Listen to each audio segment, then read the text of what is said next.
Mothman warned us before disaster. It was a crisp autumn evening in Point Pleasant, West Virginia, where the air carried a chill that hinted at the approaching winter. The clock read 7:45 p.m., and the sky above was painted with hues of orange and purple as the sun dipped below the horizon.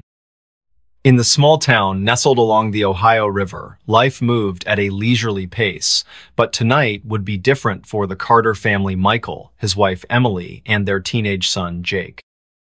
Little did they know, an encounter with something extraordinary was about to change their lives forever. The Carter family had gathered in their living room after dinner, settling in for a quiet evening together. Michael sat on the couch reading a newspaper while Emily worked on a knitting project nearby. Jake, engrossed in a video game, occasionally paused to comment on the news stories his father shared aloud. The atmosphere was calm, almost serene, until a sudden gust of wind rattled the windows, startling them all. "What was that?" Emily asked, glancing toward the window. She rose from her seat and approached it cautiously, peering outside into the gathering darkness. Beyond the yard stretched a dense forest, its towering trees swaying gently in the breeze. At first glance, nothing seemed amiss. But then, out of the corner of her eye, she caught a flash of something large and winged soaring silently through the trees. Her breath hitched and she turned back to her family, her voice trembling slightly. "Did you see that?" Michael set down his newspaper, curiosity piqued. He joined Emily at the window, squinting into the distance. For a moment, there was nothing but the rustling leaves and chirping crickets. Then, without warning, the creature reappeared, a massive figure with wings spanning at least 10 feet, its glowing red eyes piercing through the shadows like twin beacons. It hovered briefly before disappearing into the depths of the forest, leaving behind an unsettling silence. Jake dropped his controller, rushing over to join his parents at the window. "What was that thing?" he whispered, his voice filled with awe and fear. Michael shook his head, unable to offer an explanation. None of them had ever seen anything like it before. As they stood there, trying to process what they'd witnessed, a strange sensation settled over them, a feeling of being watched, as though unseen eyes lingered just beyond the tree line. Later that night, as the family prepared for bed, the memory of the winged creature continued to haunt them. Unable to shake the unease, Michael decided to do some research. He retrieved an old encyclopedia from the bookshelf and flipped through the pages, searching for any mention of similar sightings. To his surprise, he discovered references to a legendary entity known as the Mothman, a mysterious creature said to have appeared in Point Pleasant during the late 1960s, coinciding with a series of bizarre events culminating in a tragic disaster. The parallels between those accounts and their own experience were uncanny. The next morning, the Carters discussed their findings over breakfast. They agreed that the Mothman's reappearance couldn't be ignored. It felt like a warning, a sign of impending danger. Determined to uncover more information, they visited the local library, where they met Mr. Jenkins, an elderly librarian who had lived in Point Pleasant for decades. His eyes widened when they mentioned the Mothman, and he nodded knowingly. "Ah, yes," he said solemnly. "Many people dismissed it as mere folklore back then, but those who paid attention knew better. The Mothman always appears before tragedy strikes." His words sent shivers down their spines, but they pressed him for details. Mr. Jenkins recounted stories of other sightings of people describing the same glowing red eyes, the same silent flight, and the same ominous presence. He also spoke of the Silver Bridge collapse in 1967, which claimed the lives of 46 people, occurring shortly after the last reported sighting of the Mothman. The connection was undeniable, and the Carters left the library with a heavy sense of foreboding. Over the following days, strange occurrences began to unfold around Point Pleasant. Power outages plagued the town, leaving entire neighborhoods plunged into darkness. Strange noises echoed through the woods at night-low growls and haunting whispers that sent chills down the spines of anyone who heard them. Farmers reported livestock behaving erratically, refusing to enter certain areas near the riverbank. And then came the dreams-vivid nightmares plaguing each member of the Carter family, filled with images of collapsing structures and desperate screams. One evening, as the family sat together in the dim glow of candlelight due to another power outage, they heard a deafening screech that reverberated through the air, followed by the sound of flapping wings overhead. They rushed to the window, hearts pounding wildly, and saw the Mothman once again, this time perched atop a nearby telephone pole. Its red eyes locked onto theirs, staring intently as if delivering a final message. Without speaking, they understood the gravity of the situation. That night, the Carters made a decision. Packing only essentials, they left Point Pleasant, seeking refuge in a neighboring town.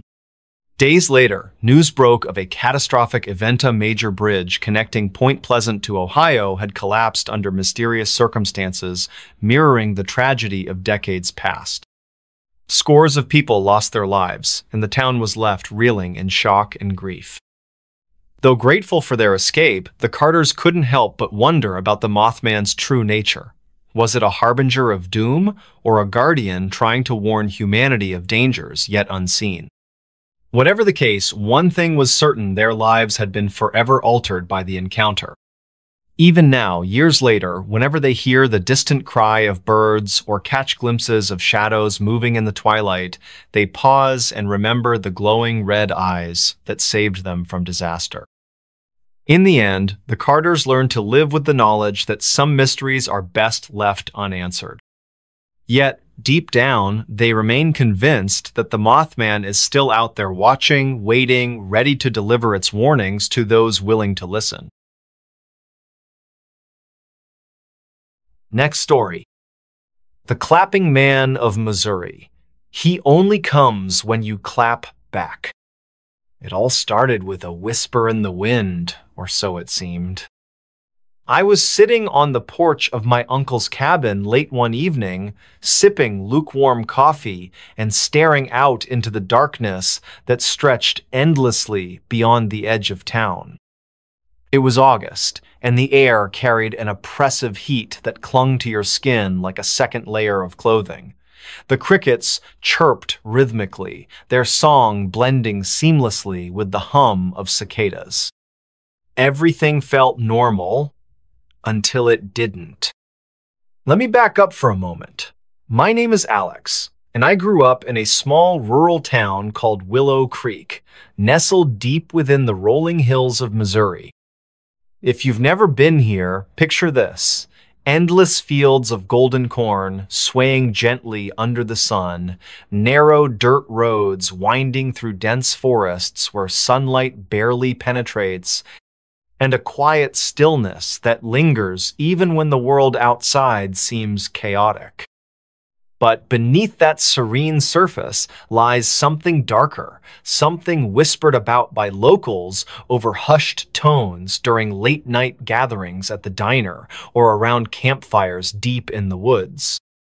You see, Willow Creek has its own urban legenda story passed down through generations, told to children as cautionary tales and dismissed by adults as mere superstition. They call him the Clapping Man. As kids, we heard snippets of the tale from older siblings or friends whose parents had warned them not to stray too far into the woods after dark. According to legend, the Clapping Man roams the outskirts of Willow Creek, appearing only in places untouched by civilization: abandoned barns, desolate fields, and shadowy groves where trees twist unnaturally toward the sky. He's said to be drawn to sound specifically: clapping. Here's how the story goes. If you clap twice or more in these isolated areas, he will come, and once he arrives, there's no turning back. Locals always added a chilling caveat: he only comes if you clap back. At first glance, it sounds absurd, doesn't it? like some half-baked ghost story meant to scare restless teenagers into behaving themselves. But no one ever dared to test it not anymore. Not since. Well, let's just say there are reasons why people steer clear of certain parts of the forest now. Fast forward 10 years later, and I found myself returning to Willow Creek for what was supposed to be a peaceful summer break before starting graduate school. My childhood best friend, Jamie, had invited me to join her and a group of friends for a weekend camping trip near Old Hollow Lake, a secluded area surrounded by towering pines and thick underbrush. It wasn't exactly my idea of fun. I'd rather stay indoors reading books, but Jamie insisted, claiming it would help me reconnect with nature. We arrived late Friday afternoon, setting up our tents along the lake's rocky shoreline. As dusk settled over the landscape, casting long shadows across the water, Jamie pulled out a bottle of whiskey she'd smuggled in her backpack. "To celebrate," she said with a mischievous grin. We sat around the fire, laughing and sharing stories late into the night. That's when someone brought up the clapping man. "It's stupid," Jamie scoffed, taking a swig from the bottle. "Just another dumb legend to keep us scared of the woods. Who even believes that crap?" Her words hung heavy in the air, though none of us argued. There was an unspoken agreement among us. While most viewed the story as folklore, there remained a kernel of unease buried deep within each of us. Maybe it was the way the wind picked up suddenly, rustling the leaves overhead, or the distant howl of a coyote echoing through the valley. Whatever it was, it made the silence afterward feel heavier than usual. Then came the dare. "Fine," Jamie said, slamming the bottle onto a log. "If you guys don't believe me, let's prove it. Let's go find this clapping man and see if he actually exists." No one responded immediately. Instead, we exchanged nervous glances, the flickering flames reflecting off our faces. Finally, another friend, Sam, spoke up. "All right, but only if you do it first." Jamie smirked, standing up abruptly. "Deal." Armed with flashlights and a growing sense of dread, we ventured deeper into the woods surrounding the lake. The path narrowed quickly, forcing us to walk single file as the canopy above thickened, blocking out the moonlight. Every snap of a twig or scuttle of unseen creatures sent shivers down my spine, but I tried to convince myself it was just the alcohol talking. When we reached a clearing, Jamie stopped abruptly. She turned to face us, her eyes gleaming with determination or maybe bravado. "Watch closely," she said, raising her hands. Then, without hesitation, she clapped twice. The sound echoed through the clearing, reverberating off the trees before fading into silence. For a moment, nothing happened. Just the soft rustle of leaves and the occasional chirp of insects. Then, a faint clap, distant yet unmistakable, answered hers. I froze, my breath catching in my throat. Beside me, Sam muttered, "Did you hear that?" Before anyone could respond, another clap followed, closer this time, and then another, each one louder than the last, closing in like footsteps in the dark. Panic set in as Jamie stumbled backward, dropping her flashlight. The beam rolled away, illuminating the edge of the clearing and revealing a shadow moving between the trees. It wasn't human. By the time we scrambled back to camp, adrenaline coursing through our veins, the mood had shifted dramatically. No one joked anymore. Instead, we huddled together, speaking in hushed tones while keeping watch over the woods. Hours passed, and though the claps hadn't returned, none of us dared to sleep. That night, I couldn't shake the image of that shadow etched into my mind. It moved unnaturally, almost fluidly, slipping between trunks with ease. And those claps, they weren't random. They were deliberate, calculated, like someone or something was playing a game with us. Over the next few days, strange occurrences plagued our group. Faint clapping echoed in the distance whenever we ventured near the woods. Footsteps trailed behind us on empty paths. Once, I swore I saw movement out of the corner of my Aya figure crouched low among the cornfields, watching silently. When I turned to look directly, it vanished. But the worst part? None of us had initiated the ritual again, yet the claps persisted. One evening, after everyone else had gone to bed, I decided to take a walk along the lakeshore. The air was cooler now, carrying with it the scent of pine and damp earth. I walked aimlessly, trying to process everything that had happened. Was it real? Or were we simply projecting our fears onto the wilderness? As I stood gazing out at the water, the world around me seemed to pause. The wind died down completely, leaving an eerie stillness in its wake. Even the crickets fell silent. That's when I heard the unmistakable sound of clapping. At first, it was soft, almost imperceptible. Then it grew louder, closer. Each clap resonated through the air, sending chills racing up my spine. I spun around, heart pounding, searching for the source. Nothing. Until the final clap came. It wasn't from behind me. It wasn't from the woods. It was right beside me, so close I could feel the vibrations in my chest. I screamed, bolting toward the campsite, ignoring the branches clawing at my arms and legs. By the time I reached the others, tears streamed down my face, and I couldn't form coherent sentences. Later, when I calmed enough to describe what I'd experienced, Jamie asked hesitantly, "Did you see anything?" I nodded slowly. A shape, tall and thin, too thin. And his smile, it didn't move.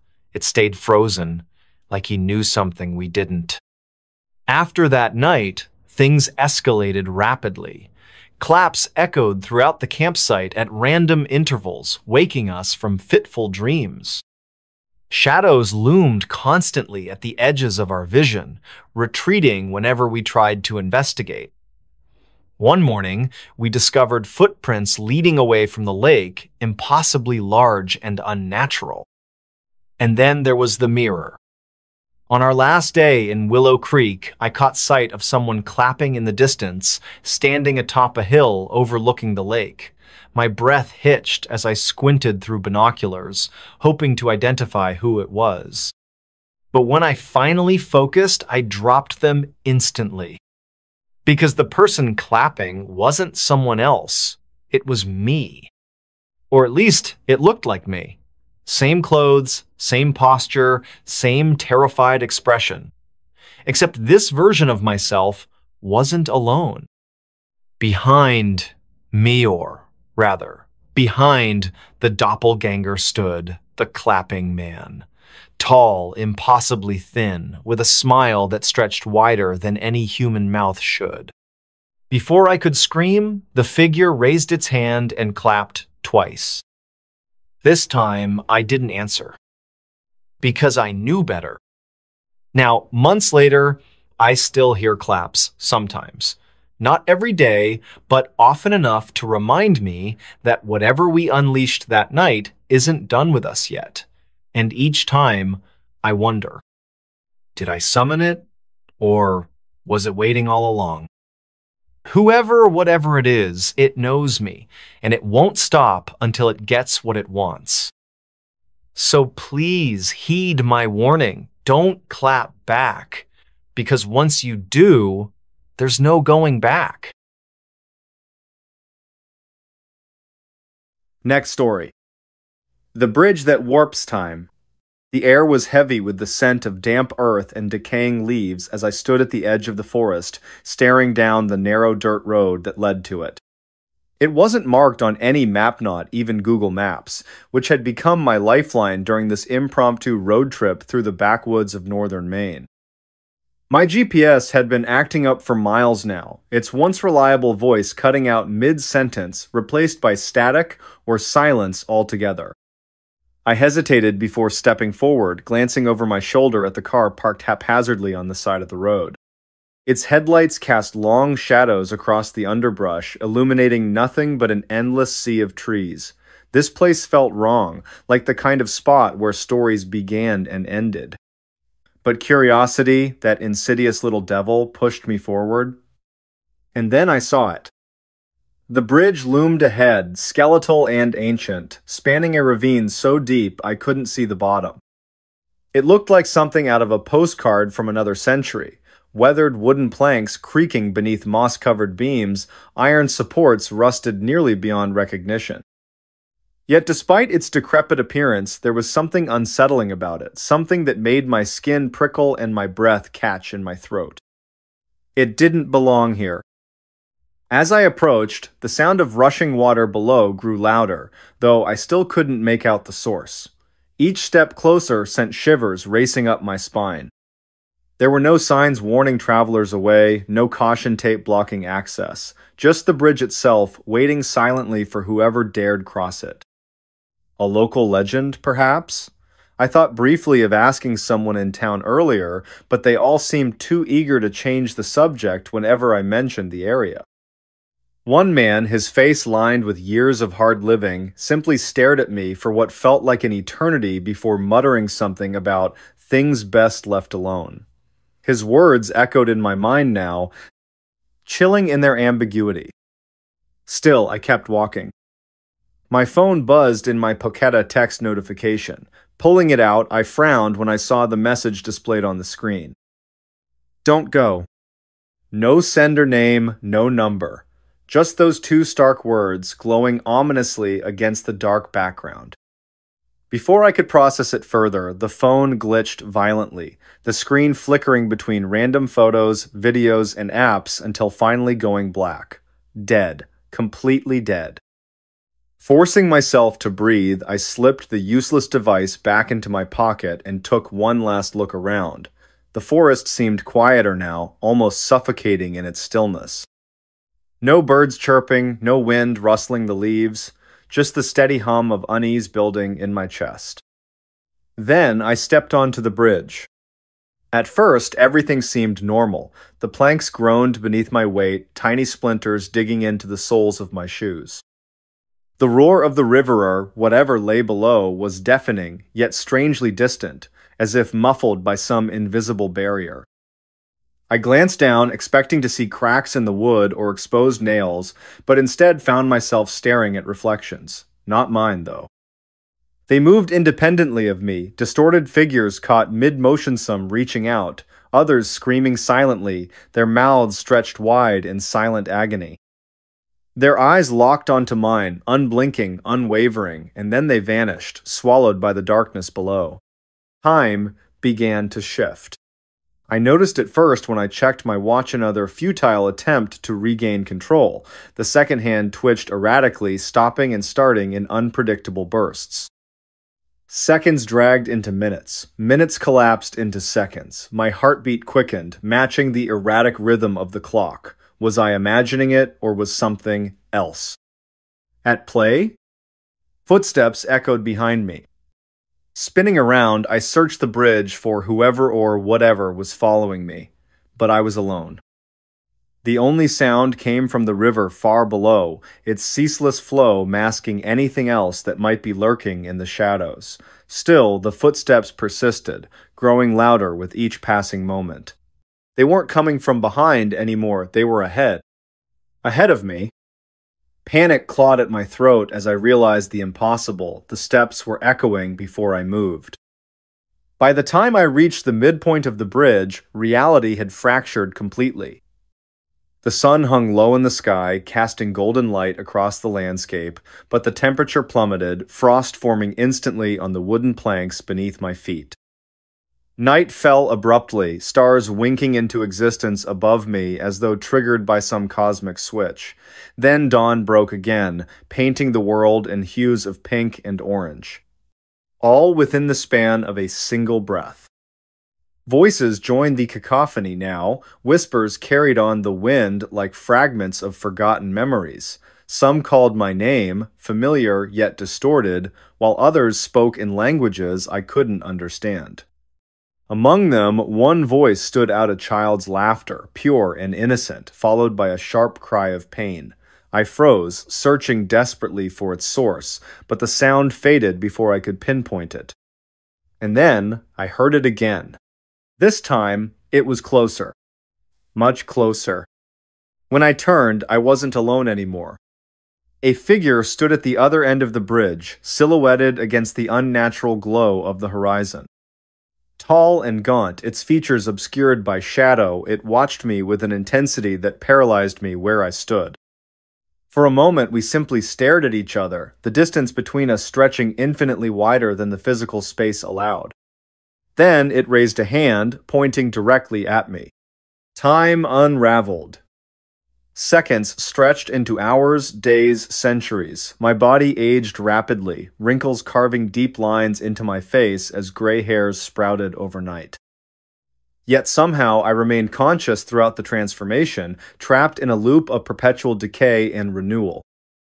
Memories blurred together, overlapping and fracturing until I couldn't tell what was real and what was illusion.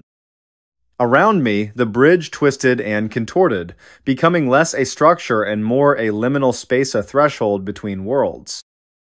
Figures appeared and disappeared without warning, their faces frozen in expressions of terror or grief.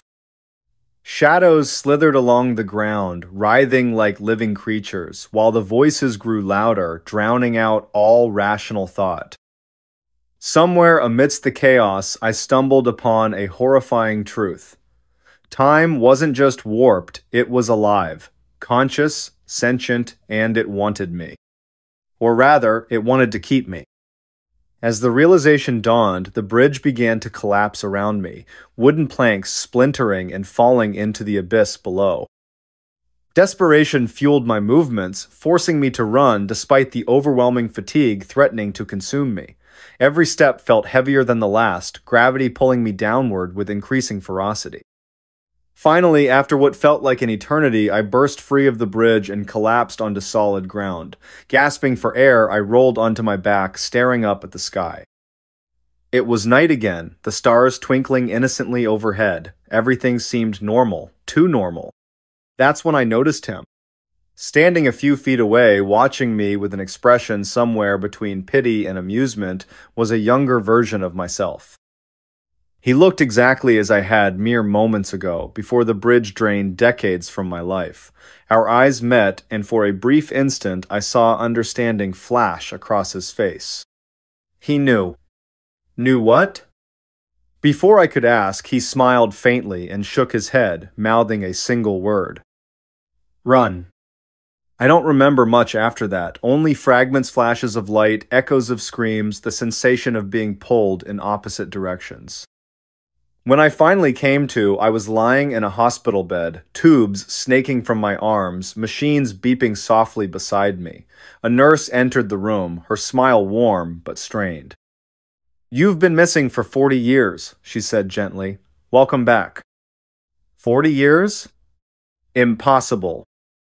But as I sat up, catching sight of my reflection in the window, I knew she was right. My hair was white, my face lined with age. And yet, inside, I felt unchanged, trapped. Now, every night, I dream of the bridge, of the figure at the other end. Sometimes, when I wake, I swear I can hear footsteps outside my door slow, deliberate, getting closer with each passing day. And sometimes, I wonder if running was the right choice after all. Next story. Creepy factory ghosts encounter during night shift. Factory ghosts in the dark. I used to think that night shifts were boring. Lonely? Sure. Quiet? Definitely.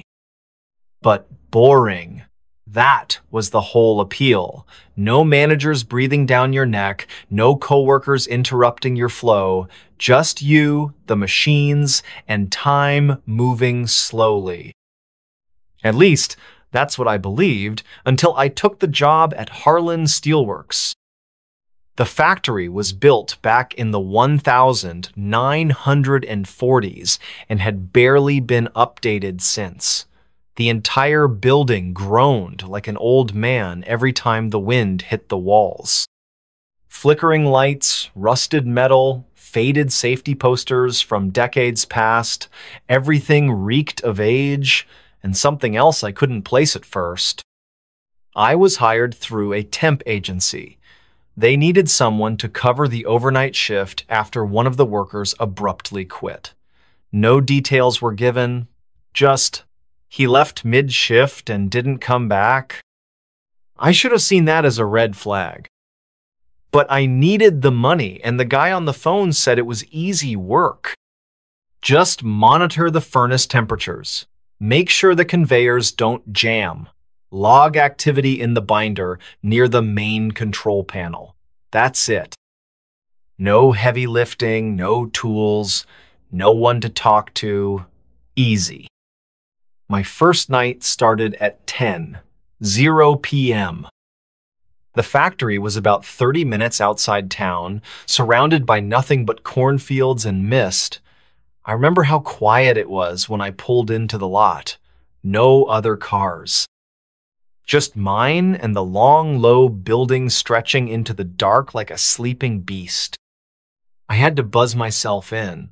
No guard, no receptionist, just a keypad and a red button. Inside, the air was thick with dust and oil. The only light came from a few flickering overheads. The silence was so complete, I could hear the hum of the fluorescents like they were whispering directly in my ears. I found the control panel and checked the binder. The previous shift had signed out at 9:55. No notes, no warnings, just initials, KL. That name would come back to me later, in the worst way. The first 2 hours were uneventful. I made my rounds, logged temps, stretched my legs. The machines weren't running maintenance, apparently so it was just me and the silence.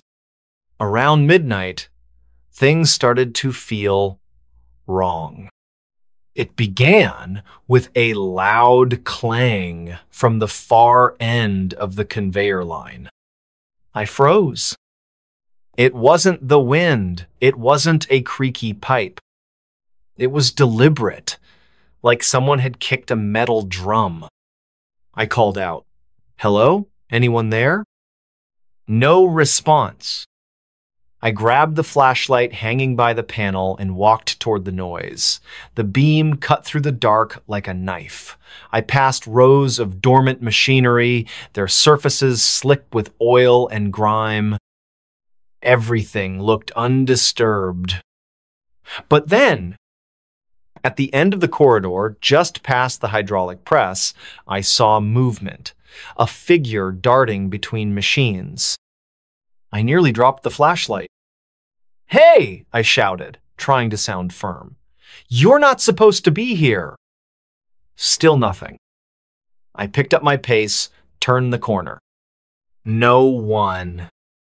But I swear I heard breathing, labored, ragged breathing, right behind me. I turned fast, just empty space. I tried to shake it off, told myself my eyes were playing tricks, maybe a rat, maybe my own reflection. But the dread didn't leave. It clung to me like cold sweat. I returned to the control panel and tried to refocus. Logged another temperature check. But when I glanced at the binder, something had changed. Under the last log entry, someone had written, "You shouldn't be here." I stared at the words, my mouth suddenly dry. I hadn't written that. I was alone. I tore the page out and shoved it in my pocket. Told myself maybe it had been there the whole time, and I just hadn't noticed. But I didn't believe it. Around 2:00 a.m., the intercom crackled to life. A garbled voice said, "Help, down here." My stomach turned. There wasn't supposed to be anyone else in the building. I grabbed the flashlight again, hands shaking. "Who is this?" I asked. "Where are you?" Static. Then again, "Trapped, please." I followed the sound toward the maintenance sub-levelan area I hadn't been told about. The stairs were narrow and slick with moisture. The deeper I went, the colder it got. At the bottom was a long hallway lit by red emergency bulbs. I moved slowly, every step echoing like a gunshot.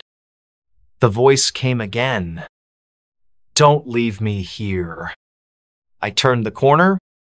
The hallway ended at a massive steel door marked Furnace Room B. It was ajar. I pushed it open. The heat hit me like a wave, but the room was empty except for a single charred hard hat resting in the center of the floor. The name etched into it? K.L. The worker who'd left mid-shift. Or, rather, hadn't left at all. I backed out of the room, heart hammering. That's when the door slammed shut behind me. I screamed and banged on the door, but it wouldn't budge. Then the whispers began. At first, it sounded like steam hissing from the pipes. But then I heard words. "We never left." "Join us." "Burned, but not gone." The lights dimmed. Shadows stretched across the walls, writhing like they were alive. I turned in circles, flashlight trembling. And that's when I saw them. Figures emerging from the darkness, half-formed, their bodies blackened and twisted. Faces melted, eyes hollow. They moved slowly, dragging themselves toward me with jerky, unnatural movements. I screamed, ran. I don't remember how I escaped the sublevel. Somehow, I made it back to the control panel. I grabbed my keys, my bag, and bolted out the front door into the rain. When I looked back, the lights in the factory windows were all off, except one, up on the second floor. And in that window, I saw a silhouette watching me. It raised a hand and waved. I quit the next day, didn't ask for my paycheck, didn't tell the agency what happened. A week later, I saw a news article. Temporary worker vanishes during night shift at Harlan Steelworks. A new guy, hired to cover my old spot. They never found him. And the factory? Still operational. Still hiring. But some nights, when I'm driving past those cornfields, I swear I see smoke rising from the roof. And if I roll down the window, I can still hear the whispers.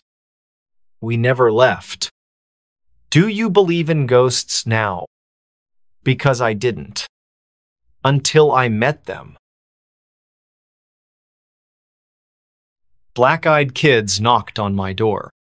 Late one evening, around 10:45 p.m., in the quiet town of Eldridge, Ohio, a chilling event unfolded at the home of a woman named Emily Carter.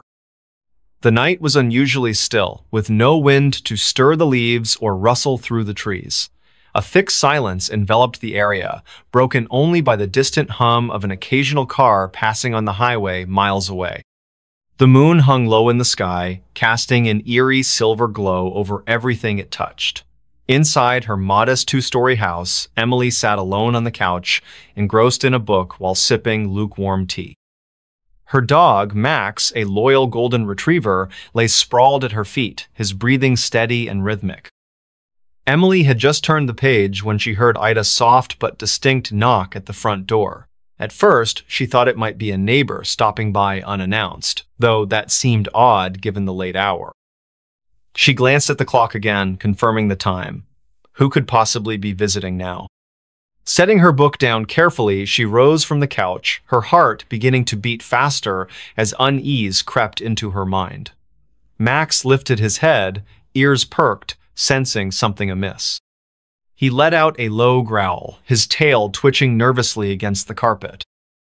As Emily approached the door, she hesitated, peering cautiously through the peephole. What she saw made her blood run cold. There stood two children, no older than 10 or 11 years old, dressed in dark clothing that seemed far too formal for their age.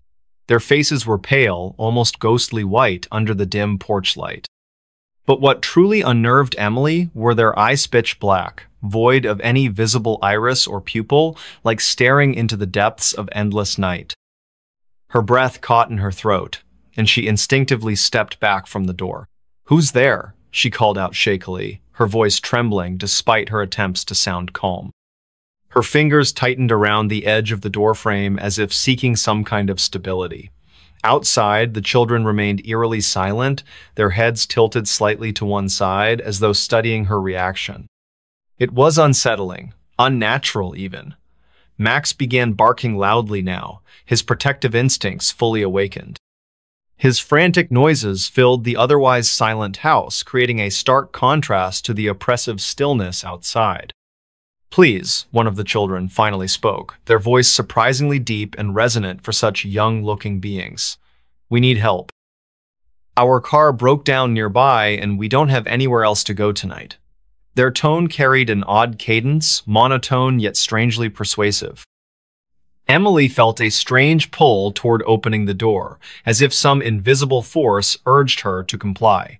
But another part of her screamed louder, warning her not to trust these visitors. "No, I can't," Emily stammered, her resolve strengthening as fear gave way to caution. "I'm sorry, but I cannot open the door. You should call someone who can assist you better."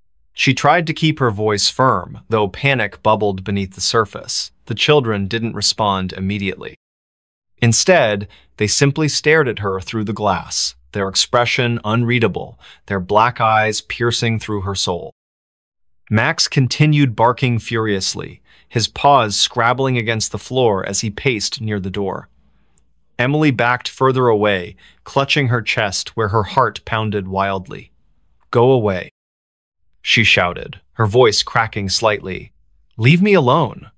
For a moment, there was silence. Then, without warning, the knocking resumed, this time harder, more insistent. Each blow reverberated through the walls, shaking the very foundation of the house. Emily stumbled backward, nearly tripping over Max, who was now cowering behind her. Tears streamed down her face as sheer terror gripped her body. She grabbed her phone, fumbling with trembling hands to dial 911. "Hello? Yes, this is Emily Carter speaking. I live at 42 Maple Street in Eldridge. Please send someone quickly. I think something dangerous is outside my house." Her voice cracked again as she struggled to explain the situation. The dispatcher assured her help was on the way, but instructed her to stay calm and avoid opening the door under any circumstances. Minutes passed like hours as Emily waited anxiously, every nerve in her body on high alert. The knocking persisted, growing louder and more relentless with each passing second. At one point, it stopped altogether, leaving an unsettling silence that was somehow worse than the noise itself. Emily wondered if they had gone or if they were merely waiting for the perfect moment to strike. Finally, sirens wailed in the distance, growing closer until their sound echoed directly outside her house. Relief washed over Emily as she watched red and blue lights flash across her windows. Officers arrived swiftly, their boots thudding heavily on her porch. When they opened the door, Emily collapsed into their arms, sobbing uncontrollably. They promised to investigate thoroughly, but when they stepped outside, there was no sign of the mysterious children. No footprints, no evidence of a vehicle breakdown, nothing to indicate anyone had been there at all. In the days that followed, Emily couldn't shake the memory of those haunting black eyes. She read stories online about similar encounters, people claiming to have met so-called black-eyed kids who appeared during the night asking for entry into homes or vehicles. Some dismissed them as urban legends, while others swore they were supernatural entities preying on human vulnerability. Whatever they were, Emily knew one thing for certain: she would never answer the door after dark again. The experience left an indelible mark on her psyche, a constant reminder of the unseen dangers lurking beyond the safety of her own four walls. Even months later, whenever she heard a knock at the door, her pulse quickened and her mind replayed that terrifying night in vivid detail. And though she told herself repeatedly that it was over, deep down, she couldn't help but wonder if the black-eyed children were still out there watching, waiting, searching for their next victim. Don't just watch in the dark. Click subscribe, like, and join now. Before we begin, tell me, where are you listening from and what time is it there? The whisper that breathed. A summer storm brewed over Boston, its dark clouds casting long shadows across the narrow streets of Beacon Hill. The air was thick with humidity, and the faint scent of rain mingled with the salty breeze from the nearby harbor. At precisely 5 in the afternoon, when the sun should have still been high, an unnatural twilight descended upon the city. Andrew Scott hurried down Pinckney Street, his leather satchel slapping against his side with each quickened step. The first rumble of thunder echoed in the distance, vibrating through the cobblestones beneath his worn loafers. He had taken this route home 1,000 times before, but today something felt different. The usual sounds of the neighborhood, children playing, dogs barking, the occasional car engine, were strangely muted. Only the wind seemed alive, whispering through the ancient trees that lined the street, whispering in a way that made Andrew's skin prickle. He glanced at the old Victorian house at number 17, its windows dark and unwelcoming despite the early hour. The for sale sign in the yard swayed gently, though he couldn't feel any breeze on his face. Madison Rivera stood at her kitchen window on Mount Vernon Street, staring out at the gathering storm. Her teacup trembled slightly in her hand as she watched the clouds churn above the gold dome of the State House. She had lived in this neighborhood her entire life, but never had she seen such an ominous sky this early in the evening. The antique clock on her wall ticked loudly in the silence, each second stretching longer than it should. Something about the atmosphere felt wrong, like the world was holding its breath, waiting for something to happen. In the South End, James Cooper sat alone in his apartment on Tremont Street, absently flipping through old photographs. The lightning flashed outside, illuminating his collection of vintage cameras displayed on the shelves. His fingers paused on a particular picture, a group of friends gathered at Boston Common, smiling faces frozen in time. But as another bolt of lightning illuminated the room, he could have sworn one of the faces in the photograph moved, just for a moment. Just enough to make his heart skip a beat. The frame fell from his hands, shattering on the hardwood floor. Andrew found himself drawn to the old cemetery at the top of Copp's Hill. The wrought iron gates creaked open before him, though he was certain he hadn't touched them. The gravestones stood like silent sentinels, their weathered inscriptions barely visible in the dim light. As he walked between the rows, the whispers grew louder, more distinct. They weren't words exactly, more like fragments of memories or thoughts that didn't belong to him. A cold droplet of rain hit his cheek, followed by another. The storm was getting closer, the thunder growing more insistent, yet he couldn't bring himself to leave. Madison's phone rang suddenly, making her jump. The caller ID showed a number she didn't recognize, but something compelled her to answer. "Hello?" she said, her voice barely above a whisper. There was no response, only the sound of breathing, slow, deliberate, measured breaths that seemed to echo in her ear. The connection remained open, the breathing continuing without variation. She wanted to hang up, but her fingers wouldn't move. Outside, the wind picked up, rattling the windows and sending a chill through the room despite the summer heat. James had gathered the broken pieces of the photograph frame and was attempting to reconstruct it when he noticed something odd. The image inside had changed. Where once there had been 6 smiling faces, now there were 7. The new face wasn't clear, just a blur of features that seemed to shift when he tried to focus on them. The room temperature dropped suddenly, and his breath came out in visible puffs. From somewhere deep within the walls, he heard a soft scraping sound, like fingernails dragging across wood, getting closer with each passing moment. The rain began to fall in earnest now, drumming against rooftops and streaming down window panes throughout the city. Andrew found himself standing before a particular gravestone, its inscription worn almost smooth by time. Yet he could read it perfectly in his mind. Elizabeth Hargrove, 1865. The name triggered something in his memory, though he couldn't place why. The whispers around him formed words now, disjointed phrases that painted pictures of a life cut tragically short. Never meant to. Kept calling me back. So cold here. Madison finally managed to end the call, dropping the phone on the counter with shaking hands. The lights flickered, then steadied, then flickered again. She moved to check the circuit breaker, but stopped when she saw her reflection in the hallway mirror. It wasn't quite right, her eyes were wrong, too dark, too empty. She blinked, and the reflection smiled while she remained expressionless. The breathing from the phone call continued behind her, though no device was near. You shouldn't have answered, it seemed to say, so softly she might have imagined it. James had barricaded himself in his bedroom, the photograph hidden safely in a drawer. The scraping had stopped, replaced by a gentle tapping at his window. When he looked, there was nothing there except the distorted reflection of his room. But something about the angles was off, as if space itself had bent slightly out of shape. His cameras, usually arranged with precise care, were now facing inward, their lenses trained on his bed. "They see you," he whispered to himself, though he wasn't sure where the words came from. The storm outside reached its peak, lightning flashing continuously, yet the darkness in his room deepened rather than lifted. The three of them, Andrew, Madison, James, were connected by threads they couldn't see, drawn together by forces beyond their understanding. Each had experienced strange occurrences before, dismissing them as coincidence or imagination. But now, as the storm battered Boston and the boundaries between worlds grew thin, they would be forced to confront the truth.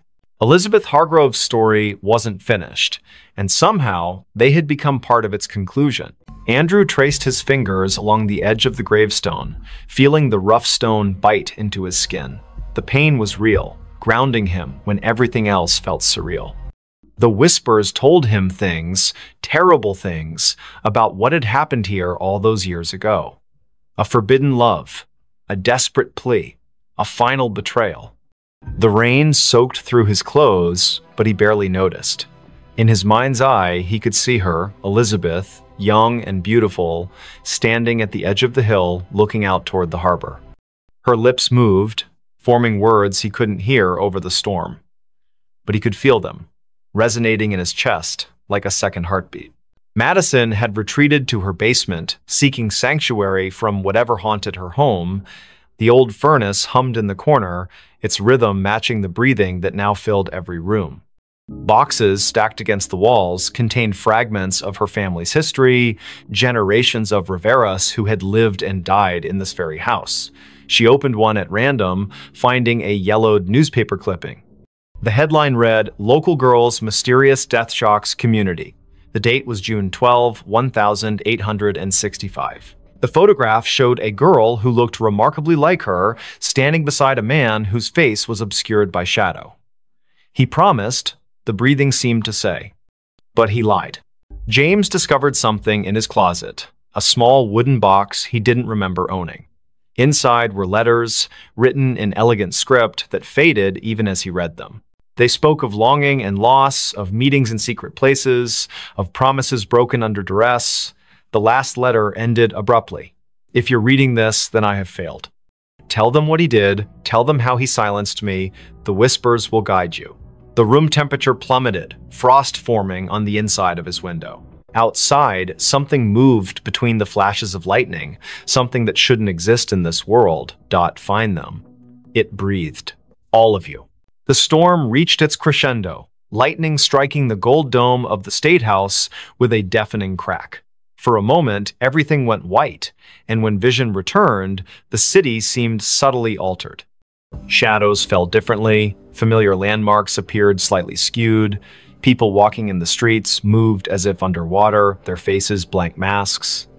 Those who had been touched by Elizabeth's story felt the change most acutely.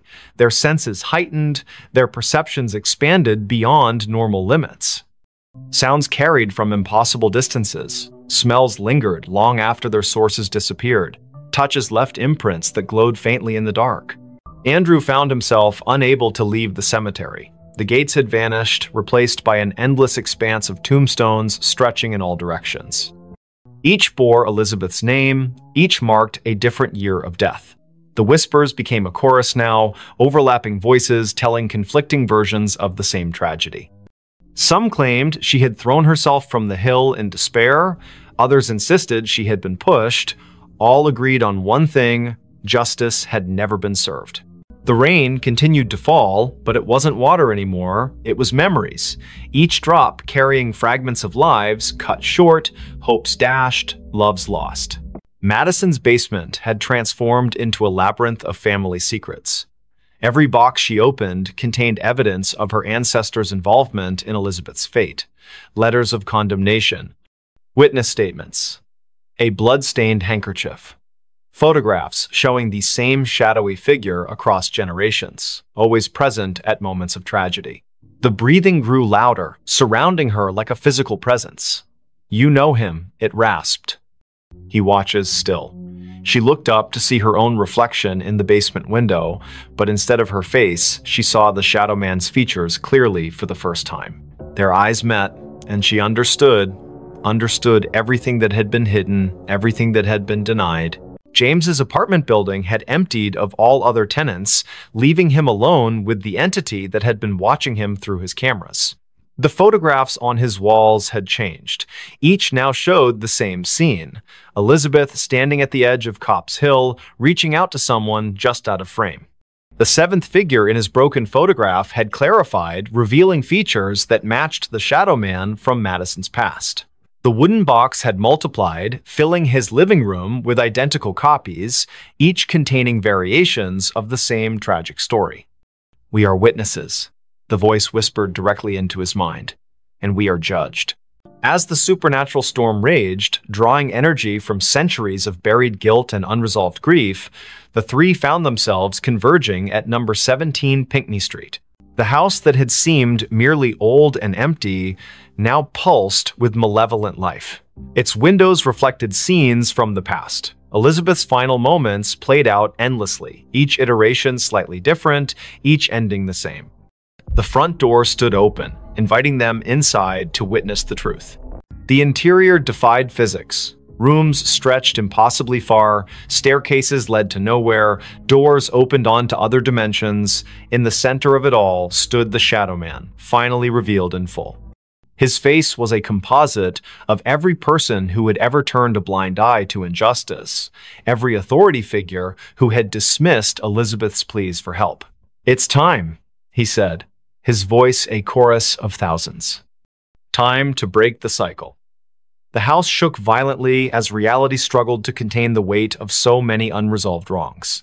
Andrew, Madison, and James realized simultaneously that they had been chosen not as victims, but as instruments of resolution. Each carried a piece of Elizabeth's story within them: Andrew through his ancestral connection to the hill, Madison through her family's complicity in the cover-up, James through his ability to capture truth in images. Together, they formed a conduit through which Elizabeth's voice could finally be heard, her story told in full, her justice served.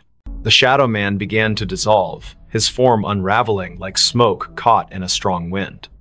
"Too late," he whispered, fragments of his essence dispersing into the ether. "The truth cannot be contained." The house around them started to collapse, folding in on itself as centuries of lies unraveled. Through the destruction, Elizabeth emerged, not as a ghost, but as a manifestation of collective memory given form. Her eyes held all the sorrow of her age, yet also a spark of hope newly kindled. The storm broke as suddenly as it had begun, leaving behind an eerie calm. Number 17 Pinckney Street stood intact once more, its windows dark and its for sale sign swaying gently in the evening breeze. Andrew, Madison, and James found themselves standing on the sidewalk, drenched and disoriented but whole. The whispers had ceased, replaced by the natural sounds of a city recovering from a summer storm. Lightning flashed one last time, illuminating the hilltop where Elizabeth had stood so long ago. For a brief moment, they thought they saw her silhouette against the darkening sky, her hand raised in farewell. Life in Boston returned to normal, though those who had been touched by the supernatural events carried their experiences like scars, invisible to others, but ever present in their minds. Andrew devoted himself to preserving local history, ensuring that stories like Elizabeth's would never be forgotten again. Madison worked to uncover other buried truths in her family's past, determined to break cycles of silence and denial. James continued taking photographs, but now his lens sought to capture not just images, but essences, the intangible elements that made people who they were. On quiet summer evenings, when storms gathered over the city and the wind whispered through the ancient trees, some claimed they could still hear Elizabeth's voice. Not demanding vengeance, not seeking pity, simply reminding those who would listen that truth has a way of emerging, no matter how deeply it is buried. And sometimes, when passing number 17 Pinckney Street, particularly sensitive souls might catch a glimpse of movement in an upper window or feel a gentle touch on their shoulder, accompanied by the softest of whispers, "Thank you."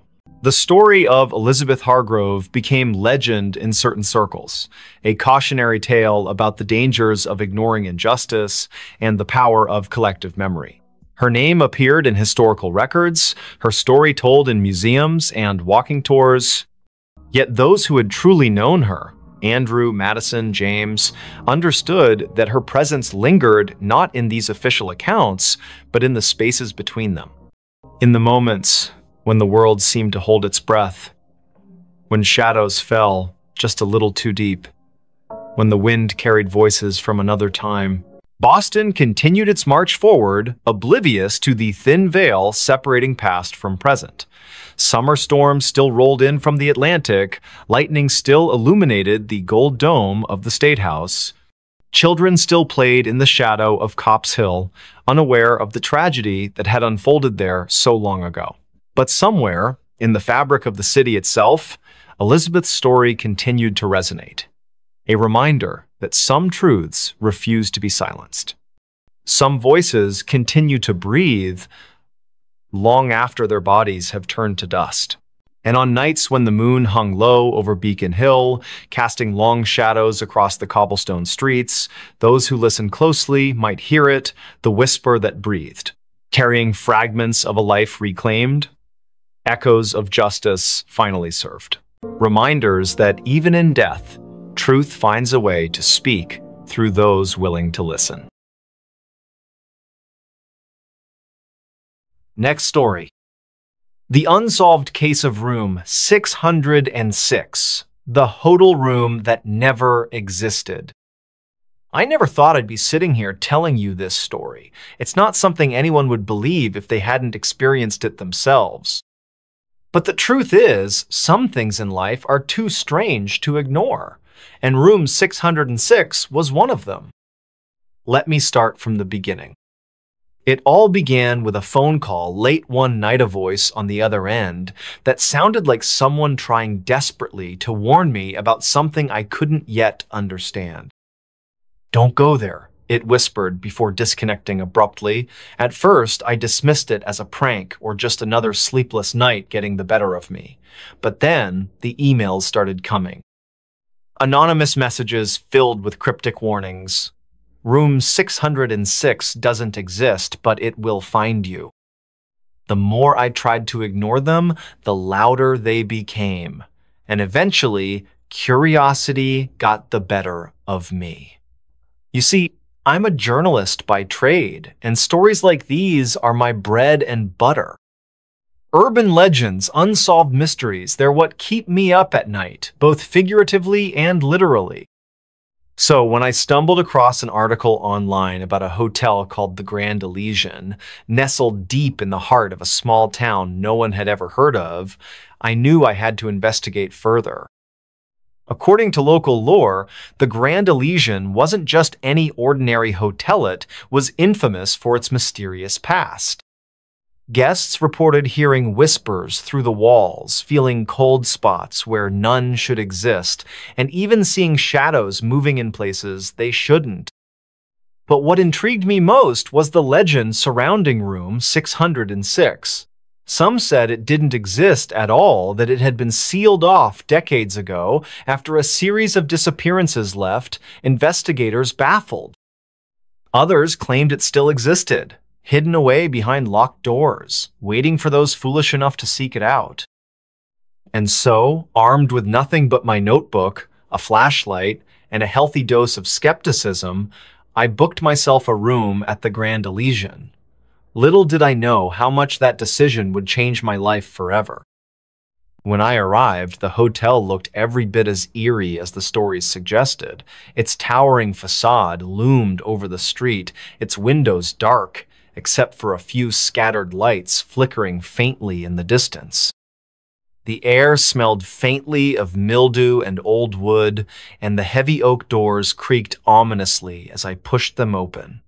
A bell rang somewhere inside, echoing down the long corridors beyond. At the front desk sat an elderly man whose eyes seemed to pierce right through me. He introduced himself simply as Mr. Grayson, though his name tag bore no such title. His fingers trembled slightly as he handed me my keycard, and his voice carried a weight that made me feel uneasy. "You're staying in room 412, he said without looking up. "Fourth floor. Elevators around the corner." I nodded, thanking him politely, though his demeanor left me unsettled. As I turned to leave, I noticed a peculiar gap between two panels on the wall behind him. For a moment, I thought I saw a movementous shadow darting into the darkness, but when I blinked, it was gone. The elevator ride up felt longer than it should have. Each ding announcing our arrival at a new floor sent shivers down my spine. By the time I reached the fourth floor, the hallway stretched out before me like a labyrinth, its carpet worn thin and stained in places. The lighting flickered erratically, casting odd shapes against the peeling wallpaper. Somewhere in the distance, I could hear faint footsteps, though I was clearly alone. My room was exactly as described. Sparse furnishings, outdated decor, and a window offering a view of nothing but brick walls. Yet despite its unremarkable appearance, something about the space made me uncomfortable. The silence pressed heavily on my ears, and I swore I could feel eyes watching me from outside. That evening, I decided to explore the hotel further. After all, I hadn't come here just to sit in my room. Armed with my notebook, I wandered aimlessly through the corridors, taking note of their peculiarities. Hallways twisted and turned in ways that defied logic, leading me back to places I'd already been. Doors appeared where none had existed moments before, only to vanish again once I approached. It was maddening and utterly fascinating. Then came the whispers. At first, I thought they were coming from within my own mind, echoes of paranoia brought on by the oppressive atmosphere. But soon, I realized they weren't imagined. They were real soft murmurs drifting through the vents, voices speaking languages I couldn't recognize. My heart raced as I followed the sound, drawn deeper into the bowels of the building. And then, I found it. Room 606. The door stood at the end of a particularly narrow corridor, its number etched into the metal frame in faded gold letters. It looked out of place among the other rooms, almost as though it didn't belong. Yet there it was, staring back at me like a silent sentinel guarding secrets best left buried. For a moment, I hesitated. Every instinct screamed at me to turn back, to walk away while I still could. But curiosity, or perhaps fate, compelled me forward. With trembling hands, I reached for the doorknob, turning it slowly. The lock clicked open with a sound that echoed unnaturally loud in the empty hall. Inside, the world shifted. Room 606 defied explanation. The walls seemed to breathe, expanding and contracting as though alive. Shadows danced across the floor in patterns that made no sense, and the furniture appeared to rearrange itself whenever I glanced away. Objects from different eras cluttered the space: a rotary phone sitting next to a modern laptop, antique vases standing beside plastic cups. Time itself felt distorted here, stretching and compressing until I couldn't tell whether minutes or hours had passed. But worst of all were the faces. In the mirrors lining the walls, reflections stared back at men of my own, but those of strangers, men, women, children, all frozen in expressions of terror. Their lips moved silently, forming words I couldn't quite catch. And then, slowly, they began to speak. "Help us." Their voices overlapped, creating a cacophony of pleas and warnings. My head throbbed painfully as I backed away, desperate to escape. But the door was gone. Where it had once stood now lay only a blank wall, smooth and impenetrable. Panic set in as I realized I was trapped. Hours or maybe days passed in that room, or perhaps no time at all. I lost count, unable to distinguish reality from nightmare. The whispers grew louder, more insistent, until they consumed everything. Memories surfaced unbidden, scenes from my past replaying endlessly in vivid detail, each recollection cut deeper than the last, unraveling threads of guilt and regret I thought long buried. And then, just as suddenly as it had begun, it ended. The room dissolved around me, replaced by the familiar sight of the hotel hallway. The door to room 606 hung open, though I couldn't recall leaving. Shaking uncontrollably, I stumbled back to my own room, collapsing onto the bed as tears streamed down my face. Days later, I returned home, determined to put the ordeal behind me, but the memories lingered, haunting me in ways I couldn't explain. When I tried to recount my experience to others, they dismissed it as nonsense. No one believed Minot, even myself sometimes. Records showed no mention of room 606. Employees denied its existence entirely. Yet deep down, I knew it was real. Because every night, as I lie awake in the dark, I can still hear the whispers calling my name. And sometimes, when I least expect it, I swear I see the number 606 carved into the walls of my own apartment. Don't just watch in the dark. Click subscribe, like, and join now. Before we begin, tell me, where are you listening from and what time is it there? The customer who never left the store. The cicadas were louder than usual that summer night in Charleston, their rhythmic buzzing weaving through the thick humidity that clung to every surface. Lucas Allen stood behind the counter of his small convenience store on King Street, absently wiping down the already spotless glass display case. The neon open sign flickered slightly in the window, casting an uneven glow across the rows of snacks and beverages lining the aisles. It was nearly midnight, and the usual Friday crowd had already come and gone, leaving only the persistent hum of the refrigerators and the distant sound of traffic from the historic district. Lucas checked his phone for what felt like the 100th time that evening. No new messages, just another quiet night in a city that never truly slept. He sighed and glanced at the security camera monitors mounted above the cigarette rack. Each screen showed a different angle of the store's interior.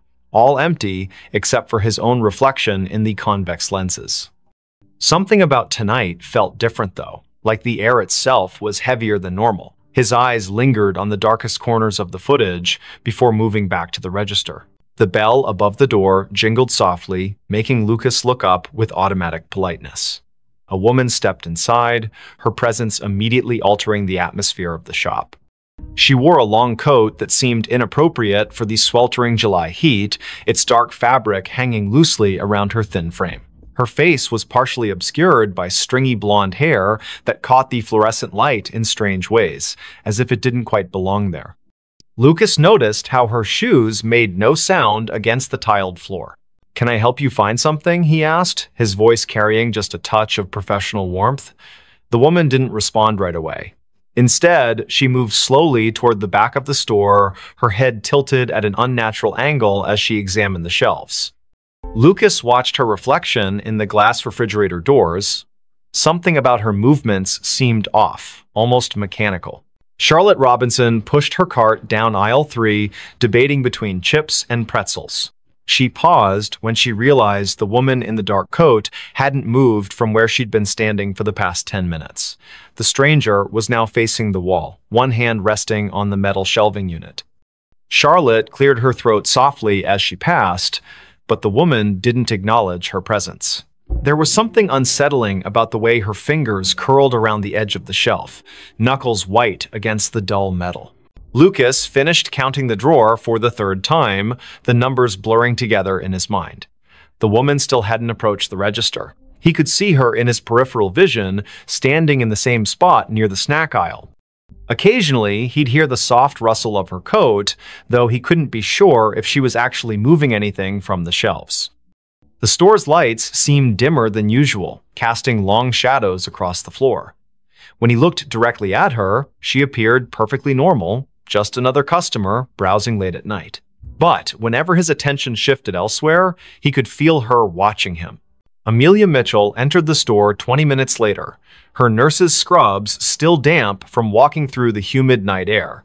She needed headache medicine after her double shift at Roper Street Francis Hospital. The first thing she noticed was the temperature. It felt several degrees colder inside than it should have been. Then she saw the woman in the dark coat standing near the beverage coolers. Something about her posture seemed wrong, like she was leaning into the glass without actually touching it. Amelia grabbed her medicine quickly, avoiding eye contact as she approached the register. The transaction took longer than necessary. Lucas kept glancing at the security monitors, noting how the woman's position never changed despite the passage of time. On the cameras, she appeared as a dark smudge against the bright colors of the snack aisle, her features indistinct even in high definition.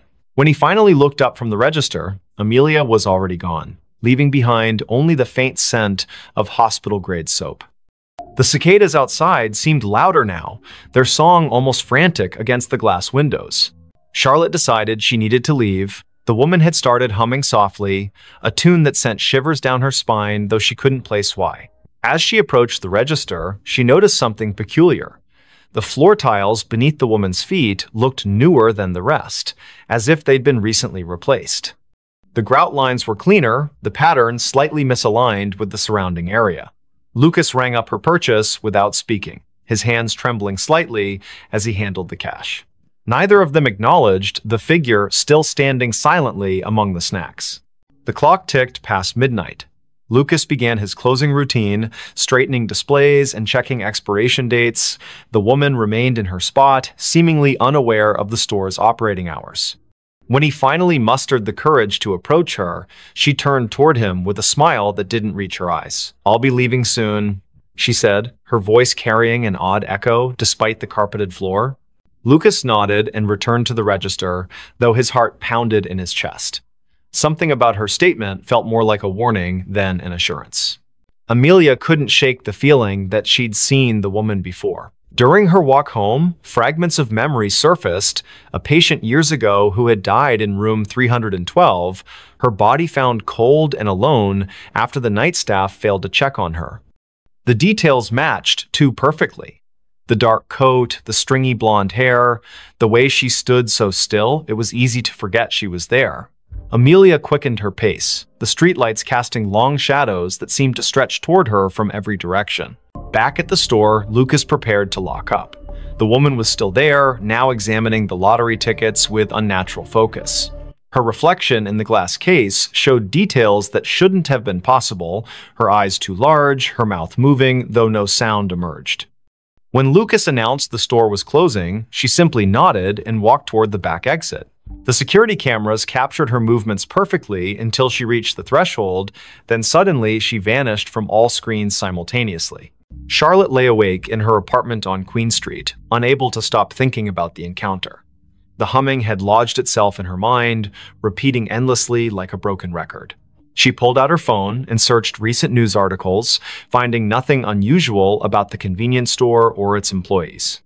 Yet when she scrolled through the business's social media page, she noticed something strange. In every photo taken inside the shop, the same dark figure appeared in the background, always partially obscured, but unmistakably present. Lucas locked the front door and set the alarm, his hands shaking as he worked. The back exit showed no signs of forced entry or recent use. The woman's absence felt heavier than her presence had been. As he walked to his car, he couldn't shake the sensation of being watched. The parking lot lights buzzed faintly overhead, attracting clouds of insects that cast dancing shadows across the asphalt. When he glanced back at the store windows, he saw her standing exactly where he'd left her, staring out with an expression he couldn't read. Amelia called in sick the next day, unable to face the memories flooding back with each passing hour. She researched the store's history, discovering it had been built on the site of an old boarding house that burned down decades ago. Records mentioned a woman who had disappeared during the fire, her body never found among the charred remains. The description matched the figure from the store perfectly, right down to the humming that witnesses claimed they could still hear on quiet nights. The following evening, Lucas arrived for his shift to find everything exactly as he'd left it. The security footage showed 14 hours of empty aisles and silent registers. Yet, when he reviewed the previous night's recording, there she was again, appearing in the snack aisle as if she'd never left, moving with purpose toward the back of the store. The timestamp confirmed she'd been there the entire time, invisible to everyone except through the unblinking eyes of the cameras. Charlotte couldn't stay away. Something compelled her to return to the store, to confront the mystery that had taken root in her thoughts. When she entered that night, the air felt colder than before, and the humming was louder, vibrating through her bones like a tuning fork. The woman stood in the same spot, surrounded by products that seemed to decay faster than they should. Their expiration dates read months in the future, yet their packaging was faded and brittle, as if time itself bent around her presence. Lucas began documenting everything. He kept detailed notes about each encounter, noting patterns in her behavior and appearance. The woman never spoke unless directly addressed, and even then, her responses were cryptic and often nonsensical.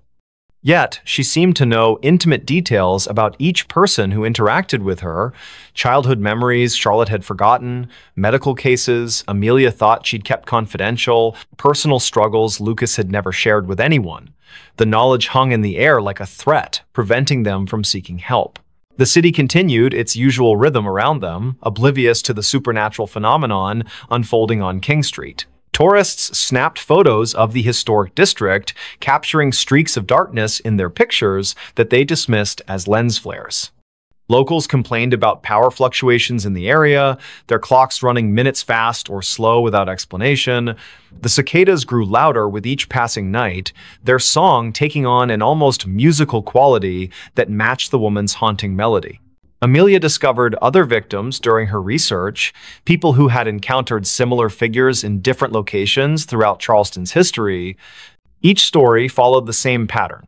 A mysterious woman appearing in places of commerce, lingering beyond reason, collecting pieces of people's lives until they became trapped in her orbit. Some claimed she was searching for something specific, others believed she fed on human connection. All agreed that once she marked you, there was no escaping her influence. Lucas found himself changing. His reflection in the store windows seemed less substantial, his features fading slightly each day. Customers commented on how tired he looked, though he slept better than he had in years. The security cameras captured moments when he wasn't entirely present, his form flickering like static between frames. The woman watched these transformations with apparent satisfaction, her humming growing more complex, as if composing a symphony only she could hear. Charlotte's friends noticed her withdrawal from social activities. She spent hours sitting in her apartment, staring at the convenience store's security feed she'd hacked into. The woman's movements created patterns that resembled ancient symbols when traced over time. Mathematical equations formed in the spaces between appearances, suggesting a logic behind the madness. Yet each revelation came at a cost, fragments of Charlotte's personality chipped away, replaced by an understanding she couldn't articulate. The temperature in the store dropped steadily, creating condensation on the windows that spelled out words when viewed from certain angles. "Help me" appeared repeatedly, though none of them could determine if it was a plea or a command.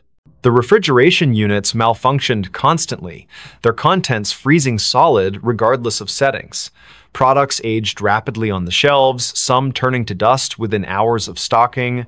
Time itself seemed to warp around the woman, bending reality to accommodate her presence. Amelia's dreams became vivid and disturbing. She found herself wandering through endless aisles of forgotten stores, each one containing the same dark figure waiting patiently. The humming followed her into consciousness, becoming a constant companion that drowned out other sounds. Her colleagues at the hospital remarked on her improved intuition regarding patient care, though they couldn't explain how she knew things she shouldn't. The line between her world and the woman's realm blurred until she couldn't tell which side she belonged to. Lucas attempted to break the cycle by staying away from the store. For 3 days, he avoided King Street entirely, hoping distance would sever the connection. Instead, the woman's influence grew stronger. She appeared in his apartment mirror, reflected in puddles during rainstorms, visible in the steam rising from his morning coffee. The humming never ceased, matching his heartbeat until he couldn't distinguish between internal and external sounds. His attempts to warn others fell on deaf ears, their faces blank as if seeing through him. Charlotte documented everything obsessively, filling notebooks with observations and calculations. The patterns revealed themselves gradually, forming a complex web of connections between victims across generations. Each person had experienced loss or isolation significant enough to create a void the woman could fill. They had sought comfort in material possessions, believing wealth or convenience could replace human connection. The realization hit her like a physical blow. They were all customers who had never truly left the store, trapped by their own desires. The final confrontation occurred on the hottest night of the summer. The cicadas screamed in harmony with the humming, their combined song shaking the glass in the store's windows. Lucas, Charlotte, and Amelia found themselves drawn back to the convenience store despite their efforts to resist. The woman waited for them in aisle 3, her dark coat billowing as if caught in a wind that didn't exist. Her smile revealed too many teeth, each one gleaming like polished stone. "You've learned," she said, her voice resonating through the empty store. But learning isn't enough. The floor tiles beneath them shifted, revealing the foundation of the old boarding house. Charred wood and ash filled the space where modern construction should have been. The security cameras captured everything perfectly, broadcasting their final moments to empty monitors throughout the building. One by one, they stepped forward, unable to resist the pull any longer. The store remained open for business the next day. New employees arrived, unaware of the previous staff. Customers browsed the aisles, selecting items they didn't need but couldn't refuse. In the security footage, dark figures moved among the shelves, their forms becoming clearer with each passing night. The humming continued, growing louder with each new victim drawn into its melody. And in aisle 3, the woman waited patiently, collecting souls who had forgotten what it meant to truly leave. Hookman left his claw behind. It was a chilly autumn evening in the small town of Willow Creek, where the air carried the scent of fallen leaves and damp earth. The clock struck 9:45 p.m. as Emily Carter sat nervously in her car, parked near the edge of a darkened forest at the end of Maple Lane. Beside her sat her boyfriend, Mark Thompson, his arm resting casually on the back of the seat as he tried to reassure her with light conversation. The forest loomed ominously ahead, its towering trees casting long shadows across the road, even under the pale glow of the moon. Neither spoke of the reason they were there, the infamous legend of the Hookman. The story had been whispered among their friends for years, passed down like an urban myth meant to scare teenagers into behaving themselves. According to local lore, the Hookman was a disfigured killer who roamed the woods at night searching for unsuspecting victims. His weapon of choice? A jagged, claw-like hook that replaced one of his handsaw, gruesome reminder of his violent past. Some claimed he had died decades ago, while others swore he still stalked the area, drawn by the fear of those who dared visit his domain after dark. Tonight, Emily and Mark found themselves testing the truth behind those tales. As they sat in silence, the forest grew eerily quiet, the usual sounds of wildlife replaced by an unsettling stillness. A sudden gust of wind rattled the car windows, making Emily jump. "Do you think it's true?" she asked softly, her voice trembling slightly despite her attempts to sound brave. Mark chuckled nervously, though his grip on the steering wheel tightened involuntarily. "Of course not," he replied, forcing a reassuring smile. "It's just a story." But then came the sound of faint scratching noise against the roof of the car, followed by a soft thud as if something heavy had landed nearby. Both froze, their hearts pounding wildly in unison. "What was that?" Emily whispered, her eyes darting toward the rearview mirror. Outside, the forest remained silent, its shadows unmoving, yet somehow more menacing now. Mark turned the key in the ignition, preparing to drive away, but the car engine refused to start. Panic surged through them as they realized they were trapped. From somewhere beyond the tree line emerged a figure tall, gaunt, and cloaked in darkness. Its face was obscured by shadow, but its presence radiated an undeniable menace. In one hand, it held what appeared unmistakably to be a hooked blade, glinting faintly in the moonlight. Emily screamed, throwing herself against the passenger door as the figure approached slowly, deliberately. Each step echoed through the night, amplifying their terror until it felt almost unbearable. "Stay calm," Mark urged, though his own voice betrayed his fear. He fumbled with the keys, praying the engine would cooperate, but nothing happened. The figure reached the car window now, its claw scraping lightly against the glass. Inside, Emily sobbed uncontrollably, clutching her purse tightly as if it might protect her from whatever horror awaited outside. Mark grabbed a flashlight from the glove compartment, shining it directly at the figure in hopes of driving it back. But instead of retreating, the creature tilted its head slightly, studying them with unnatural curiosity. Then, without warning, it vanished, disappearing into the shadows as quickly as it had appeared. Emily and Mark sat frozen for several moments, unsure whether to believe their eyes. Finally, the car engine roared to life and they sped away from the forest as fast as possible. Behind them, the Hookman's laughter echoed through the night, chilling them to the bone. Back at Emily's house, they collapsed onto the couch, breathing heavily as adrenaline coursed through their veins. Their relief was short-lived, however, when Emily noticed something peculiar inside her Percy single, rust-stained claw resting among her belongings. Her breath caught in her throat as sheer terror gripped her body once again. "He left it behind," she stammered, her voice barely audible over the sound of her own pulse pounding in her ears. Mark examined the object closely, his fingers trembling slightly as he touched it. It was unmistakably Riala, grotesque relic of the Hookman's existence. Yet, how had it gotten there? Neither could remember opening their bags during the encounter, nor did they recall seeing him drop anything before disappearing. The implications were terrifying. They weren't merely being watched, they were being toyed with. Over the following days, strange occurrences plagued Emily and Mark's lives.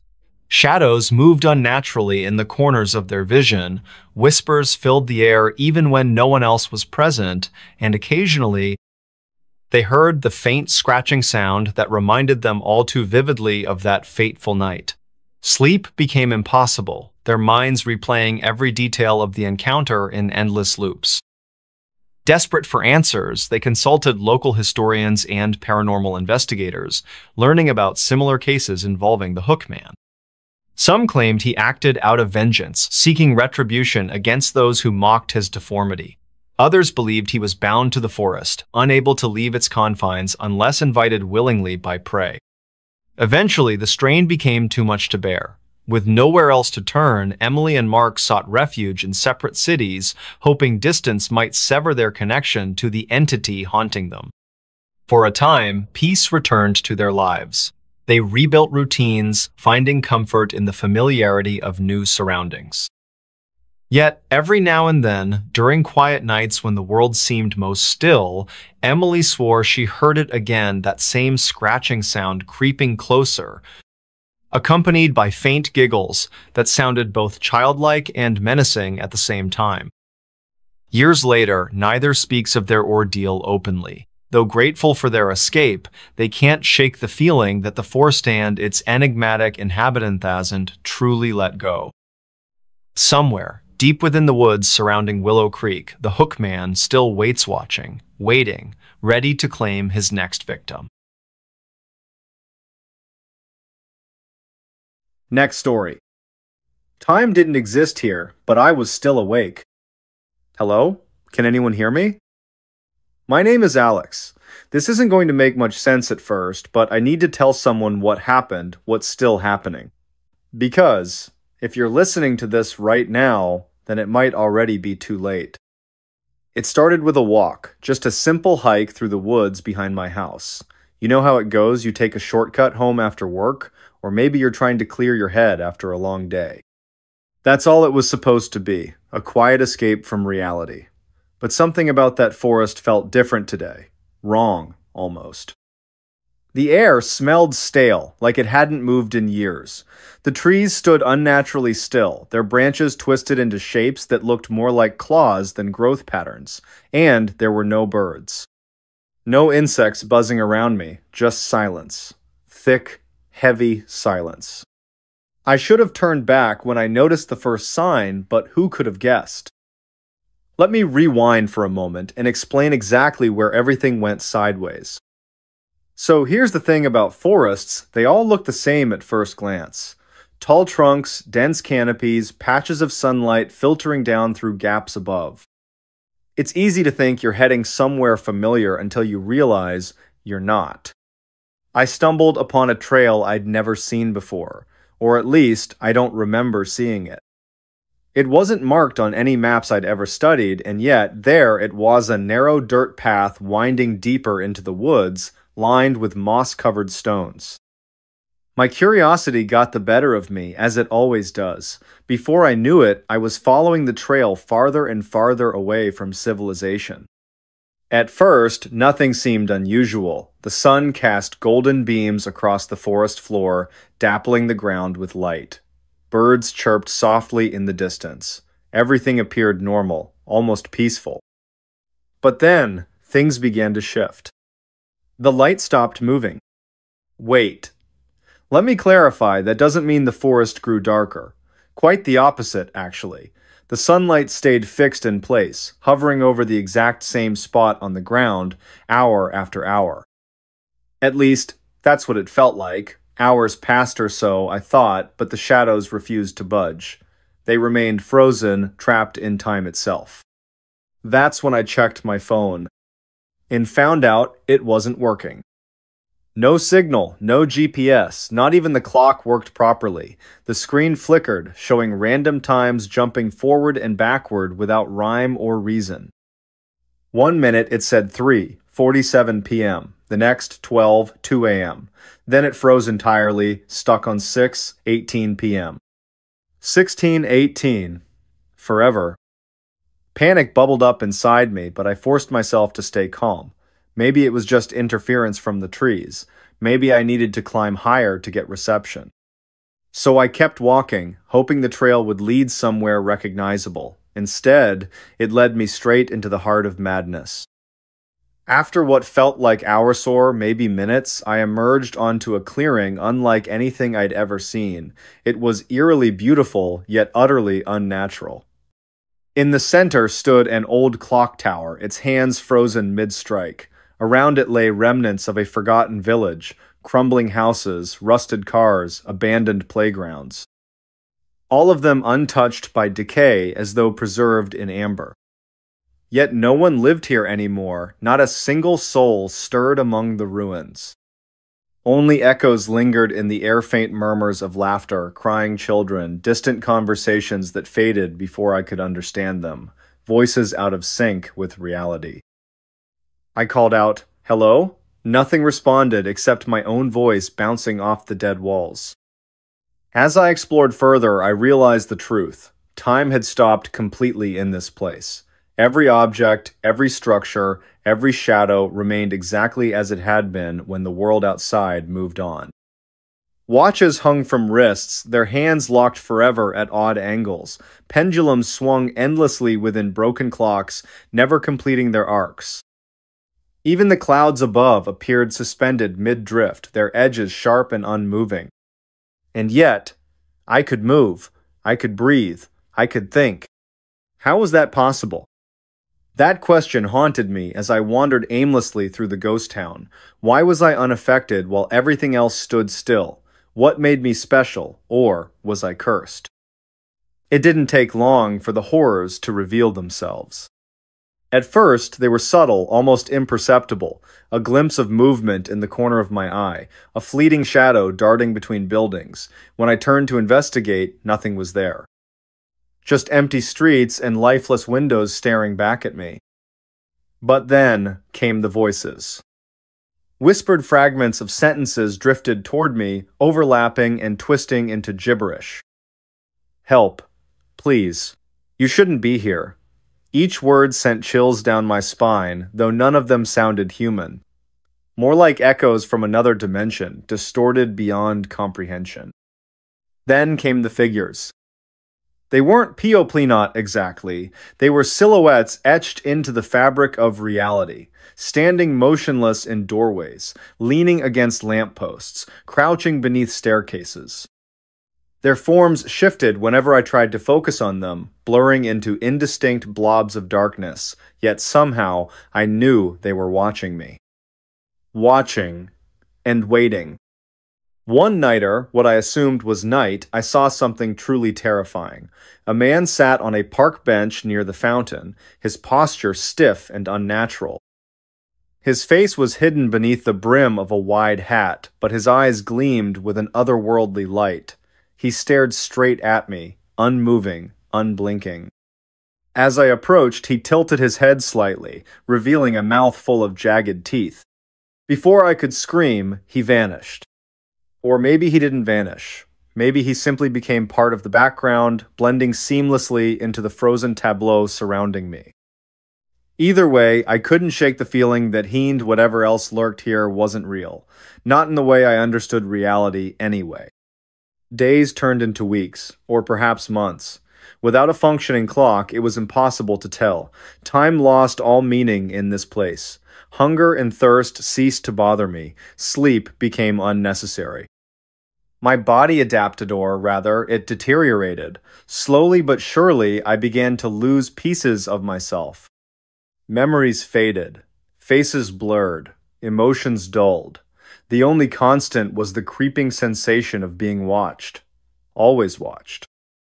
Desperation drove me to try escaping over and over again. I retraced my steps along the trail that brought me here, only to find it looping back onto itself. Doors opened into brick walls. Windows showed reflections of places I'd never been. Maps crumbled to dust in my hands. Compasses spun wildly, refusing to point north. Eventually, I gave up trying to leave. There was nowhere to go, no one to save me. That's when the hallucinations started. At first, they were mild just flashes of color or strange smells wafting through the air. Then came the sounds. Footsteps trailing behind me, doors creaking open, whispers growing louder in my ear. Finally, the visions arrived. People materialized out of thin air, reaching for me with clawed hands. Buildings twisted and warped, melting into grotesque caricatures of themselves. Trees sprouted faces, grinning malevolently as I passed. Was I losing my mind, or was this place feeding off my fears, manifesting them into tangible nightmares? One day, or maybe it was the same day, repeating endlessly, I stumbled upon a journal tucked inside a dusty bookshelf in one of the abandoned houses. Its pages were yellowed and brittle, filled with frantic scribbles detailing experiences identical to mine.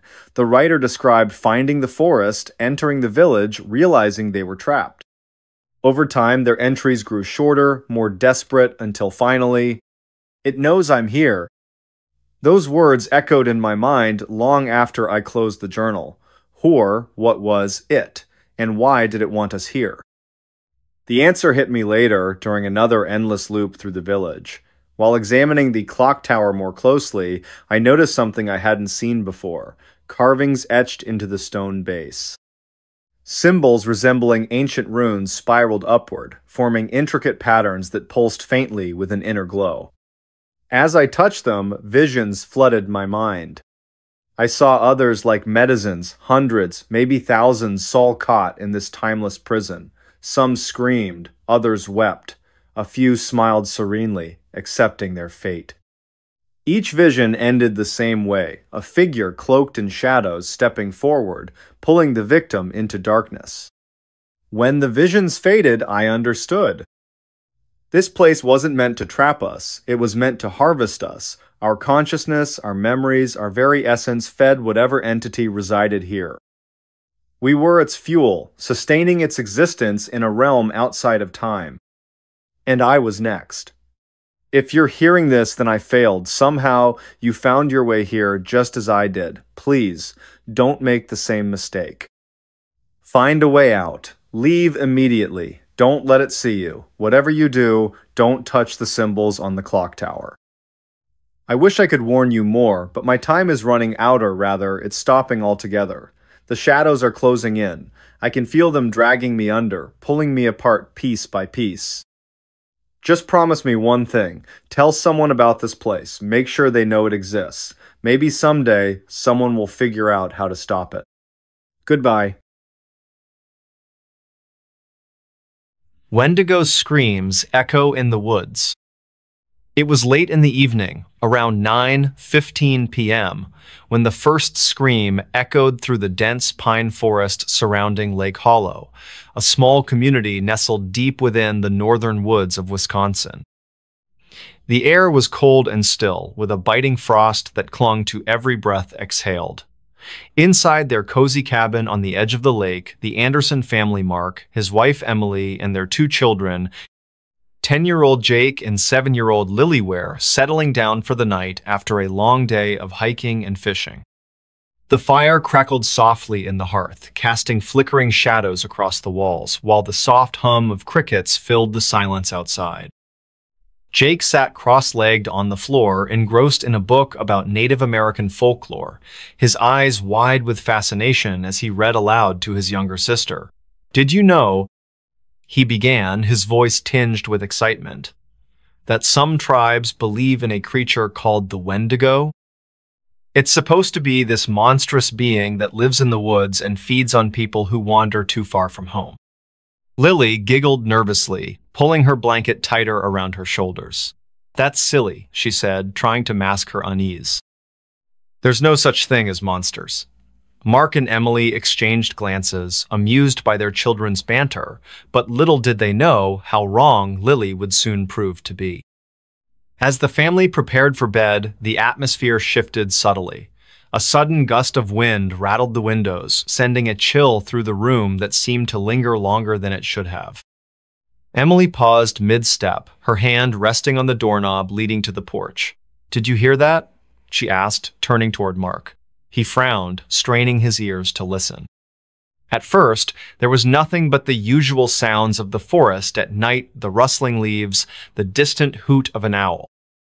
But then, faintly, almost imperceptibly, came a sound that made the hair on the back of their necks stand up, a low, guttural growl, followed by what could only be described as a blood-curdling scream.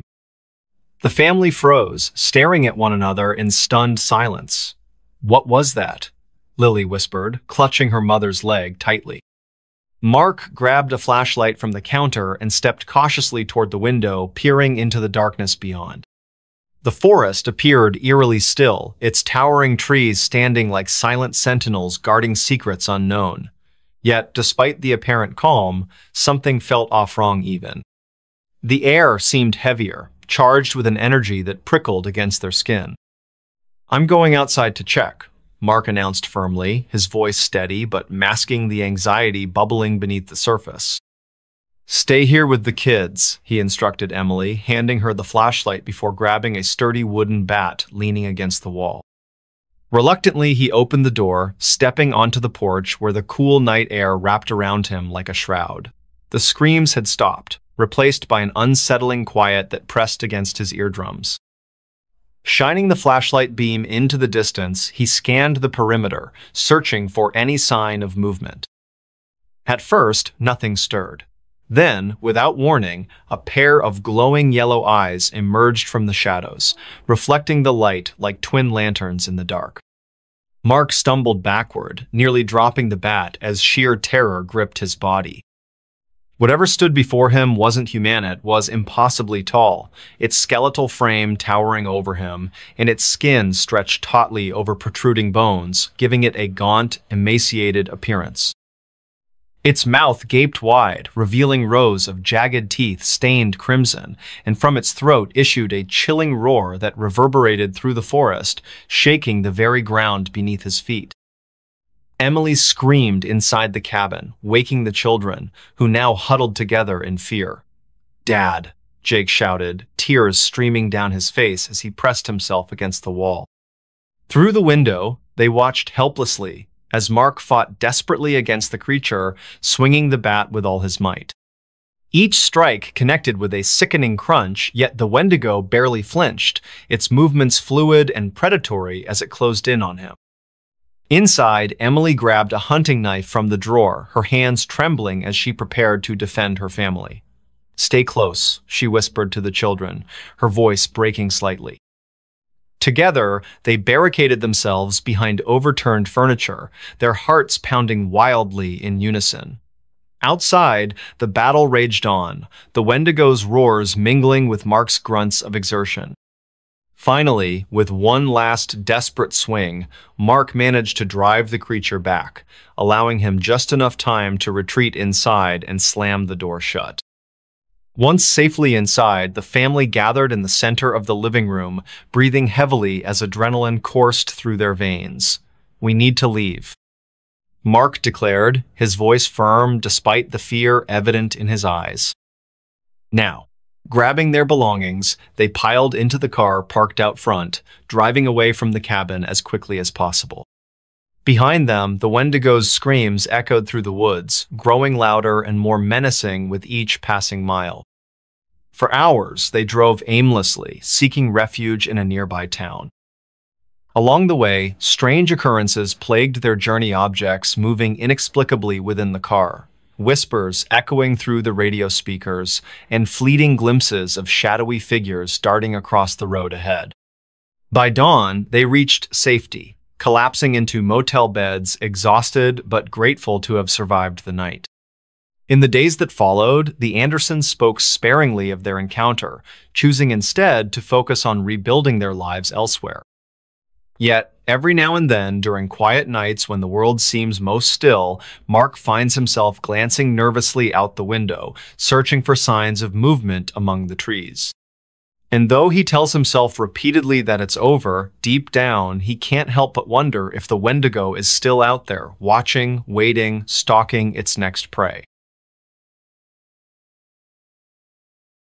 Bunnyman stole a child last night. It was a quiet evening in the small town of Willow Creek, where the air carried the scent of freshly cut grass and damp earth. The clock struck 9:15 p.m. as Emily Carter sat nervously on her porch, fanning herself against the sticky warmth that refused to dissipate even after sunset.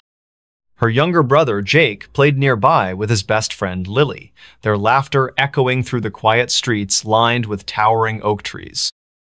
Unbeknownst to them, the tranquility of this moment would soon shatter into chaos. The Carters lived in a modest house near the edge of a dense forest, a place known locally as Bunny Man Woods.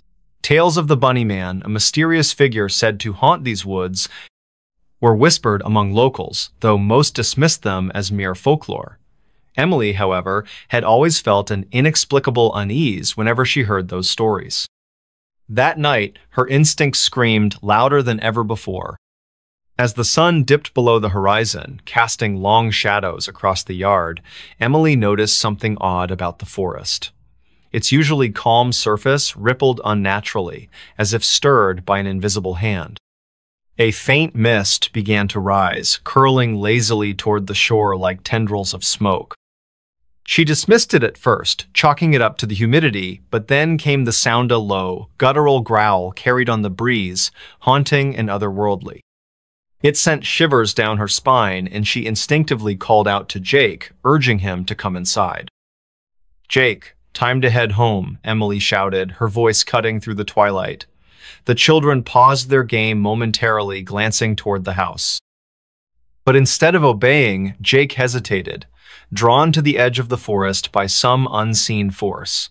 "Just one more minute," he pleaded, his eyes wide with curiosity. Emily frowned, sensing the growing tension in the air, but reluctantly agreed, promising to keep a close eye on him. Minutes later, the atmosphere shifted dramatically. The sky darkened prematurely, clouds rolling in with unnatural speed, blotting out the stars and moon. A cold wind swept through the area, carrying with it the scent of salt and decay, unlike anything Emily had ever smelled before. The laughter of the children faded into silence, replaced by an oppressive stillness that pressed down on everything around them. And then, from somewhere beyond the tree line, came the sound again, this time clearer, closer, and unmistakably human. "Help me," cried a voice, high-pitched and filled with anguish, reverberating through the night. The words echoed in English, translating to "help me." Each syllable dripped with sorrow, yet beneath it lay a menace that made Emily's blood run cold. She turned sharply toward the forest, her heart pounding wildly in her chest. There, standing knee-deep in the shadows, was a figure cloaked in white, a man with long ears resembling those of a rabbit, his arms outstretched as if beckoning someone forward. "Jake!" Emily screamed, lunging toward her brother just as the child took another step closer to the edge. But it was too late. Before anyone could react, Jake slipped into the murky depths of the forest, vanishing beneath the thick canopy without so much as a splash. Panic surged through Emily as she dove in after him, fighting against the underbrush that seemed stronger than any natural force. Beneath the leaves, she saw shapes, moving sinister figures with hollow eyes and skeletal hands reaching out to drag her deeper. Somehow, Emily managed to claw her way back to the edge of the forest, gasping for air as tears streamed down her face. She searched frantically for any sign of Jake, calling his name over and over until her voice cracked from exhaustion. But there was nothing, no movement, no response, only the eerie silence broken occasionally by the distant echo of the bunny man's cries. Hours passed as searchlights scanned the forest edges and volunteers combed the woods, hoping against hope to find Jake alive. Days turned into weeks, and still no trace of the little boy emerged. The community mourned alongside the Carter family, offering condolences and sharing their own tales of encounters with the bunny man. Some claimed to have seen him wandering the forest edges at night, his ghostly form illuminated by the pale light of the moon. Others spoke of hearing his cries during storms, warning people to stay away from the woods. For Emily, the guilt became unbearable. Every night, she dreamed of that moment, the icy grip of the forest pulling her under, the skeletal hands grabbing at her ankles, and the hollow eyes staring back at her from the darkness. She began hearing things, too soft whispers in the dead of night, footsteps outside her bedroom window, and sometimes faint giggles coming from the direction of the forest. Each sound drove her further into despair, convincing her that the bunny man wasn't done tormenting her family. Months later, when winter settled over Willow Creek, bringing with it biting winds and frost-covered branches, Emily decided she couldn't live with the uncertainty anymore. Armed with a flashlight and a determination born of desperation, she ventured to the forest edge late one night, determined to confront whatever entity had taken her brother. As she stood there, trembling in the cold, she finally saw him clearly, the man with rabbit ears, his face twisted into a grotesque mask of grief and rage. "Why did you take him?" Emily demanded, her voice shaking but resolute. The figure tilted its head slightly, studying her with eyes that burned like embers. Then, without warning, it lunged forward, its translucent fingers brushing against Emily's cheek before retreating into the mist. In that instant, Emily understood the spirit hadn't acted out of malice. It had mistaken Jake for one of its own lost children, drawn by the innocence and vulnerability all children share. Though the revelation brought some measure of closure, it did little to ease the pain of losing her brother. Emily continued to visit the forest edge, leaving offerings of flowers and candles in hopes of appeasing the restless soul that haunted its woods. Over time, the sightings of the bunny man diminished, as if the spirit had found peace or, perhaps, simply moved on to another place where unsuspecting victims wandered too close to the edge. Even now, years later, Emily carries the memory of that night with her wherever she goes. Every now and then, during quiet nights when the world seems most still, she hears the faintest whisper of a child's laugh or feels the chill of unseen breath against her neck. And though she tells herself repeatedly that it's over, deep down, she can't help but wonder if the bunny man is still out there watching, waiting, searching for his next child to claim. Mothman warned us before disaster. It was a crisp autumn evening in Point Pleasant, West Virginia, where the air carried a chill that hinted at the approaching winter. The clock read 7:45 p.m., and the sky above was painted with hues of orange and purple as the sun dipped below the horizon. In the small town nestled along the Ohio River, life moved at a leisurely pace, but tonight would be different for the Carter family: Michael, his wife Emily, and their teenage son Jake. Little did they know, an encounter with something extraordinary was about to change their lives forever. The Carter family had gathered in their living room after dinner, settling in for a quiet evening together. Michael sat on the couch reading a newspaper while Emily worked on a knitting project nearby. Jake, engrossed in a video game, occasionally paused to comment on the news stories his father shared aloud. The atmosphere was calm, almost serene, until a sudden gust of wind rattled the windows, startling them all. "What was that?" Emily asked, glancing toward the window. She rose from her seat and approached it cautiously, peering outside into the gathering darkness. Beyond the yard stretched a dense forest, its towering trees swaying gently in the breeze. At first glance, nothing seemed amiss. But then, out of the corner of her eye, she caught a flash of something large and winged soaring silently through the trees. Her breath hitched and she turned back to her family, her voice trembling slightly. "Did you see that?" Michael set down his newspaper, curiosity piqued. He joined Emily at the window, squinting into the distance. For a moment, there was nothing but the rustling leaves and chirping crickets. Then, without warning, the creature reappeared, a massive figure with wings spanning at least 10 feet, its glowing red eyes piercing through the shadows like twin beacons. It hovered briefly before disappearing into the depths of the forest, leaving behind an unsettling silence. Jake dropped his controller, rushing over to join his parents at the window. "What was that thing?" he whispered, his voice filled with awe and fear. Michael shook his head, unable to offer an explanation. None of them had ever seen anything like it before. As they stood there trying to process what they'd witnessed, a strange sensation settled over Thema feeling of being watched, as though unseen eyes lingered just beyond the tree line. Later that night, as the family prepared for bed, the memory of the winged creature continued to haunt them. Unable to shake the unease, Michael decided to do some research. He retrieved an old encyclopedia from the bookshelf and flipped through the pages, searching for any mention of similar sightings. To his surprise, he discovered references to a legendary entity known as the Mothmanna mysterious creature said to have appeared in Point Pleasant during the late 1960s, coinciding with a series of bizarre events culminating in a tragic disaster. The parallels between those accounts and their own experience were uncanny. The next morning, the Carters discussed their findings over breakfast. They agreed that the Mothman's reappearance couldn't be ignored. It felt like a warning, a sign of impending danger.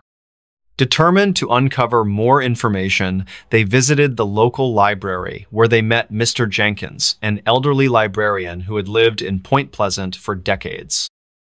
His eyes widened when they mentioned the Mothman, and he nodded knowingly. "Ah, yes," he said solemnly. Many people dismissed it as mere folklore back then, but those who paid attention knew better. The Mothman always appears before tragedy strikes. His words sent shivers down their spines, but they pressed him for details. Mr. Jenkins recounted stories of other sightings of people describing the same glowing red eyes, the same silent flight, and the same ominous presence. He also spoke of the Silver Bridge collapse in 1967, which claimed the lives of 46 people, occurring shortly after the last reported sighting of the Mothman. The connection was undeniable, and the Carters left the library with a heavy sense of foreboding. Over the following days, strange occurrences began to unfold around Point Pleasant. Power outages plagued the town, leaving entire neighborhoods plunged into darkness. Strange noises echoed through the woods at night-low growls and haunting whispers that sent chills down the spines of anyone who heard them. Farmers reported livestock behaving erratically, refusing to enter certain areas near the riverbank. And then came the dreams, vivid nightmares plaguing each member of the Carter family, filled with images of collapsing structures and desperate screams. One evening, as the family sat together in the dim glow of candlelight due to another power outage, they heard a deafening screech that reverberated through the air, followed by the sound of flapping wings overhead. They rushed to the window, hearts pounding wildly, and saw the Mothman once again, this time perched atop a nearby telephone pole. Its red eyes locked onto theirs, staring intently as if delivering a final message. Without speaking, they understood the gravity of the situation. That night, the Carters made a decision. Packing only essentials, they left Point Pleasant, seeking refuge in a neighboring town. Days later, news broke of a catastrophic event. A major bridge connecting Point Pleasant to Ohio had collapsed under mysterious circumstances, mirroring the tragedy of decades past. Scores of people lost their lives, and the town was left reeling in shock and grief. Though grateful for their escape, the Carters couldn't help but wonder about the Mothman's true nature.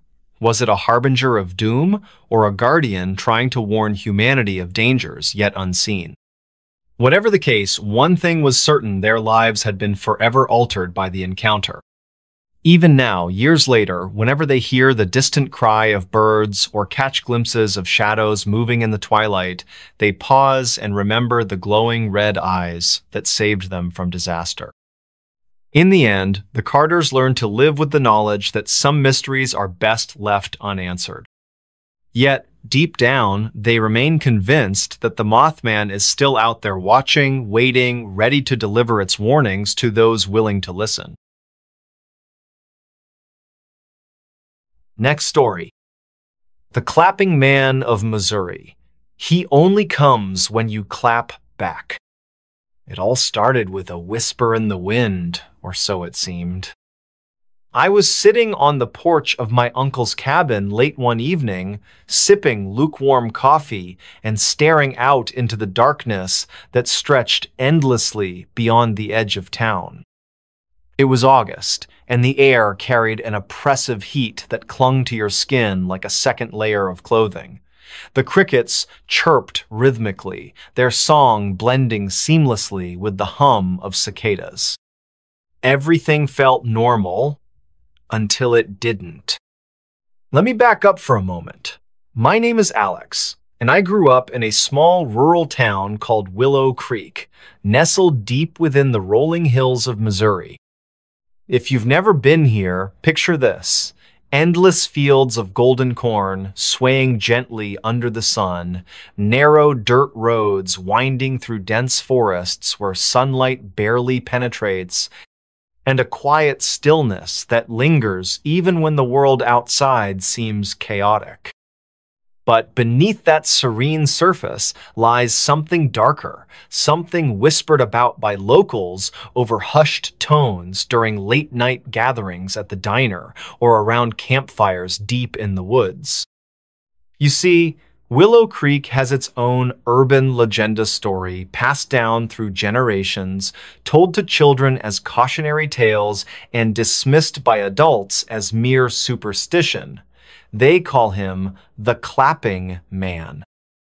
As kids, we heard snippets of the tale from older siblings or friends whose parents had warned them not to stray too far into the woods after dark. According to legend, the Clapping Man roams the outskirts of Willow Creek, appearing only in places untouched by civilization, abandoned barns, desolate fields, and shadowy groves where trees twist unnaturally toward the sky. He's said to be drawn to sound specifically, clapping. Here's how the story goes. If you clap twice or more in these isolated areas, he will come, and once he arrives, there's no turning back. Locals always added a chilling caveat. He only comes if you clap back. At first glance, it sounds absurd, doesn't it?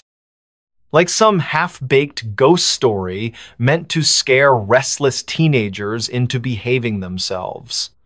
But no one ever dared to test it not anymore. Not since. Well, let's just say there are reasons why people steer clear of certain parts of the forest now. Fast forward 10 years later, and I found myself returning to Willow Creek for what was supposed to be a peaceful summer break before starting graduate school. My childhood best friend, Jamie, had invited me to join her and a group of friends for a weekend camping trip near Old Hollow Lake, a secluded area surrounded by towering pines and thick underbrush. It wasn't exactly my idea of fun. I'd rather stay indoors reading books, but Jamie insisted, claiming it would help me reconnect with nature. We arrived late Friday afternoon, setting up our tents along the lake's rocky shoreline. As dusk settled over the landscape, casting long shadows across the water, Jamie pulled out a bottle of whiskey she'd smuggled in her backpack. "To celebrate," she said with a mischievous grin. We sat around the fire, laughing and sharing stories late into the night. That's when someone brought up the Clapping Man. "It's stupid,"